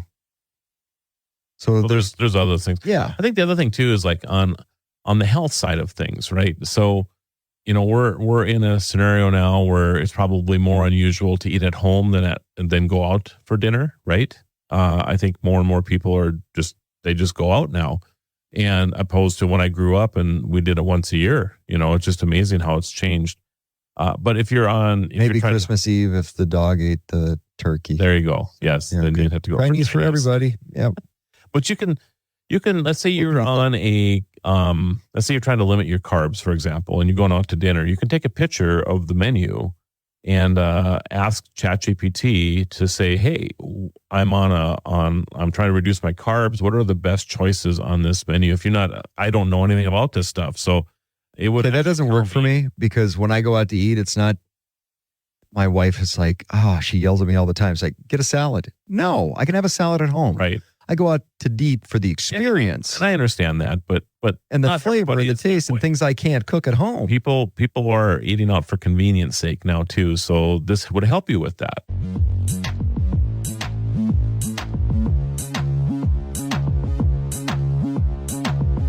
Welcome back to the Tech Ranch. Let's get back to discovering the latest in technology with the guru of geek, Marlo Anderson. So in other fun news, we've been talking about AI a lot, but we're going to use AI right now. So there's a comment this week in that chat, or that Steve was just sharing with 80,000 years. Yes. All right. We've been waiting for this comment. So ChatGPT, how you doing? Thanks for asking. How about you? How's your day? I'm doing great. So you're on the air on the Tech Ranch with Steve Bakken and myself, Marlo Anderson. So we're talking about the comment this weekend. 2023 / can you pronounce that for us, please? Sure. It's pronounced Nishimura. Comet Nishimura was quite a sight to see. It's always exciting when... So ChatGPT, I don't think that's the correct one. What's it say there? C/2023 A3. Ah, got it. It's C-2023 A3. Comets are named based on the year they're discovered, followed by a letter indicating the half month of the discovery, and a number indicating the order of discovery. The A stands for the first half of January. So C-2023 A3 is a comet discovered in the first half of January 2020. So do you have the working name for this? It starts with the letter T, but we are unable to pronounce it. Do you know how to pronounce it? The comet's name starting with T that you're referring to is likely Tsuchinshan. It's named after the observatory where it was discovered, the Purple Mountain Observatory in China, which is also known as Tsuchinshan. That's it.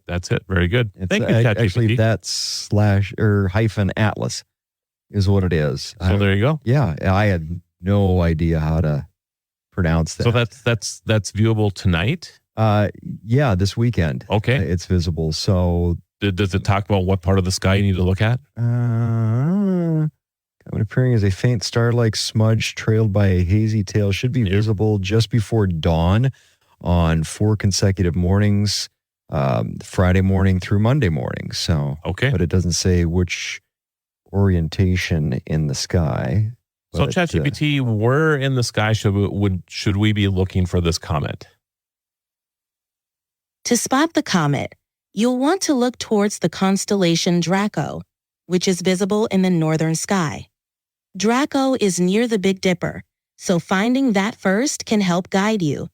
Comet Nishimura is expected to be visible with binoculars or a small telescope. Best time to observe it is in the early morning, just before dawn. So what about the other comet we were talking about, Chichuimu? The comet you're referring to is C/2023 P1 Nishimura. Japanese terrestrial. Yeah, that is not the comet we were referring to earlier. So everybody that was the first one. That was the first one. Yeah. What's the second comet that we were talking about? Tsuchinshan Atlas. Yeah, Tsuchinshan. Yes. The comet you're referring to might be C/2023 A3, Tsuchinshan Atlas.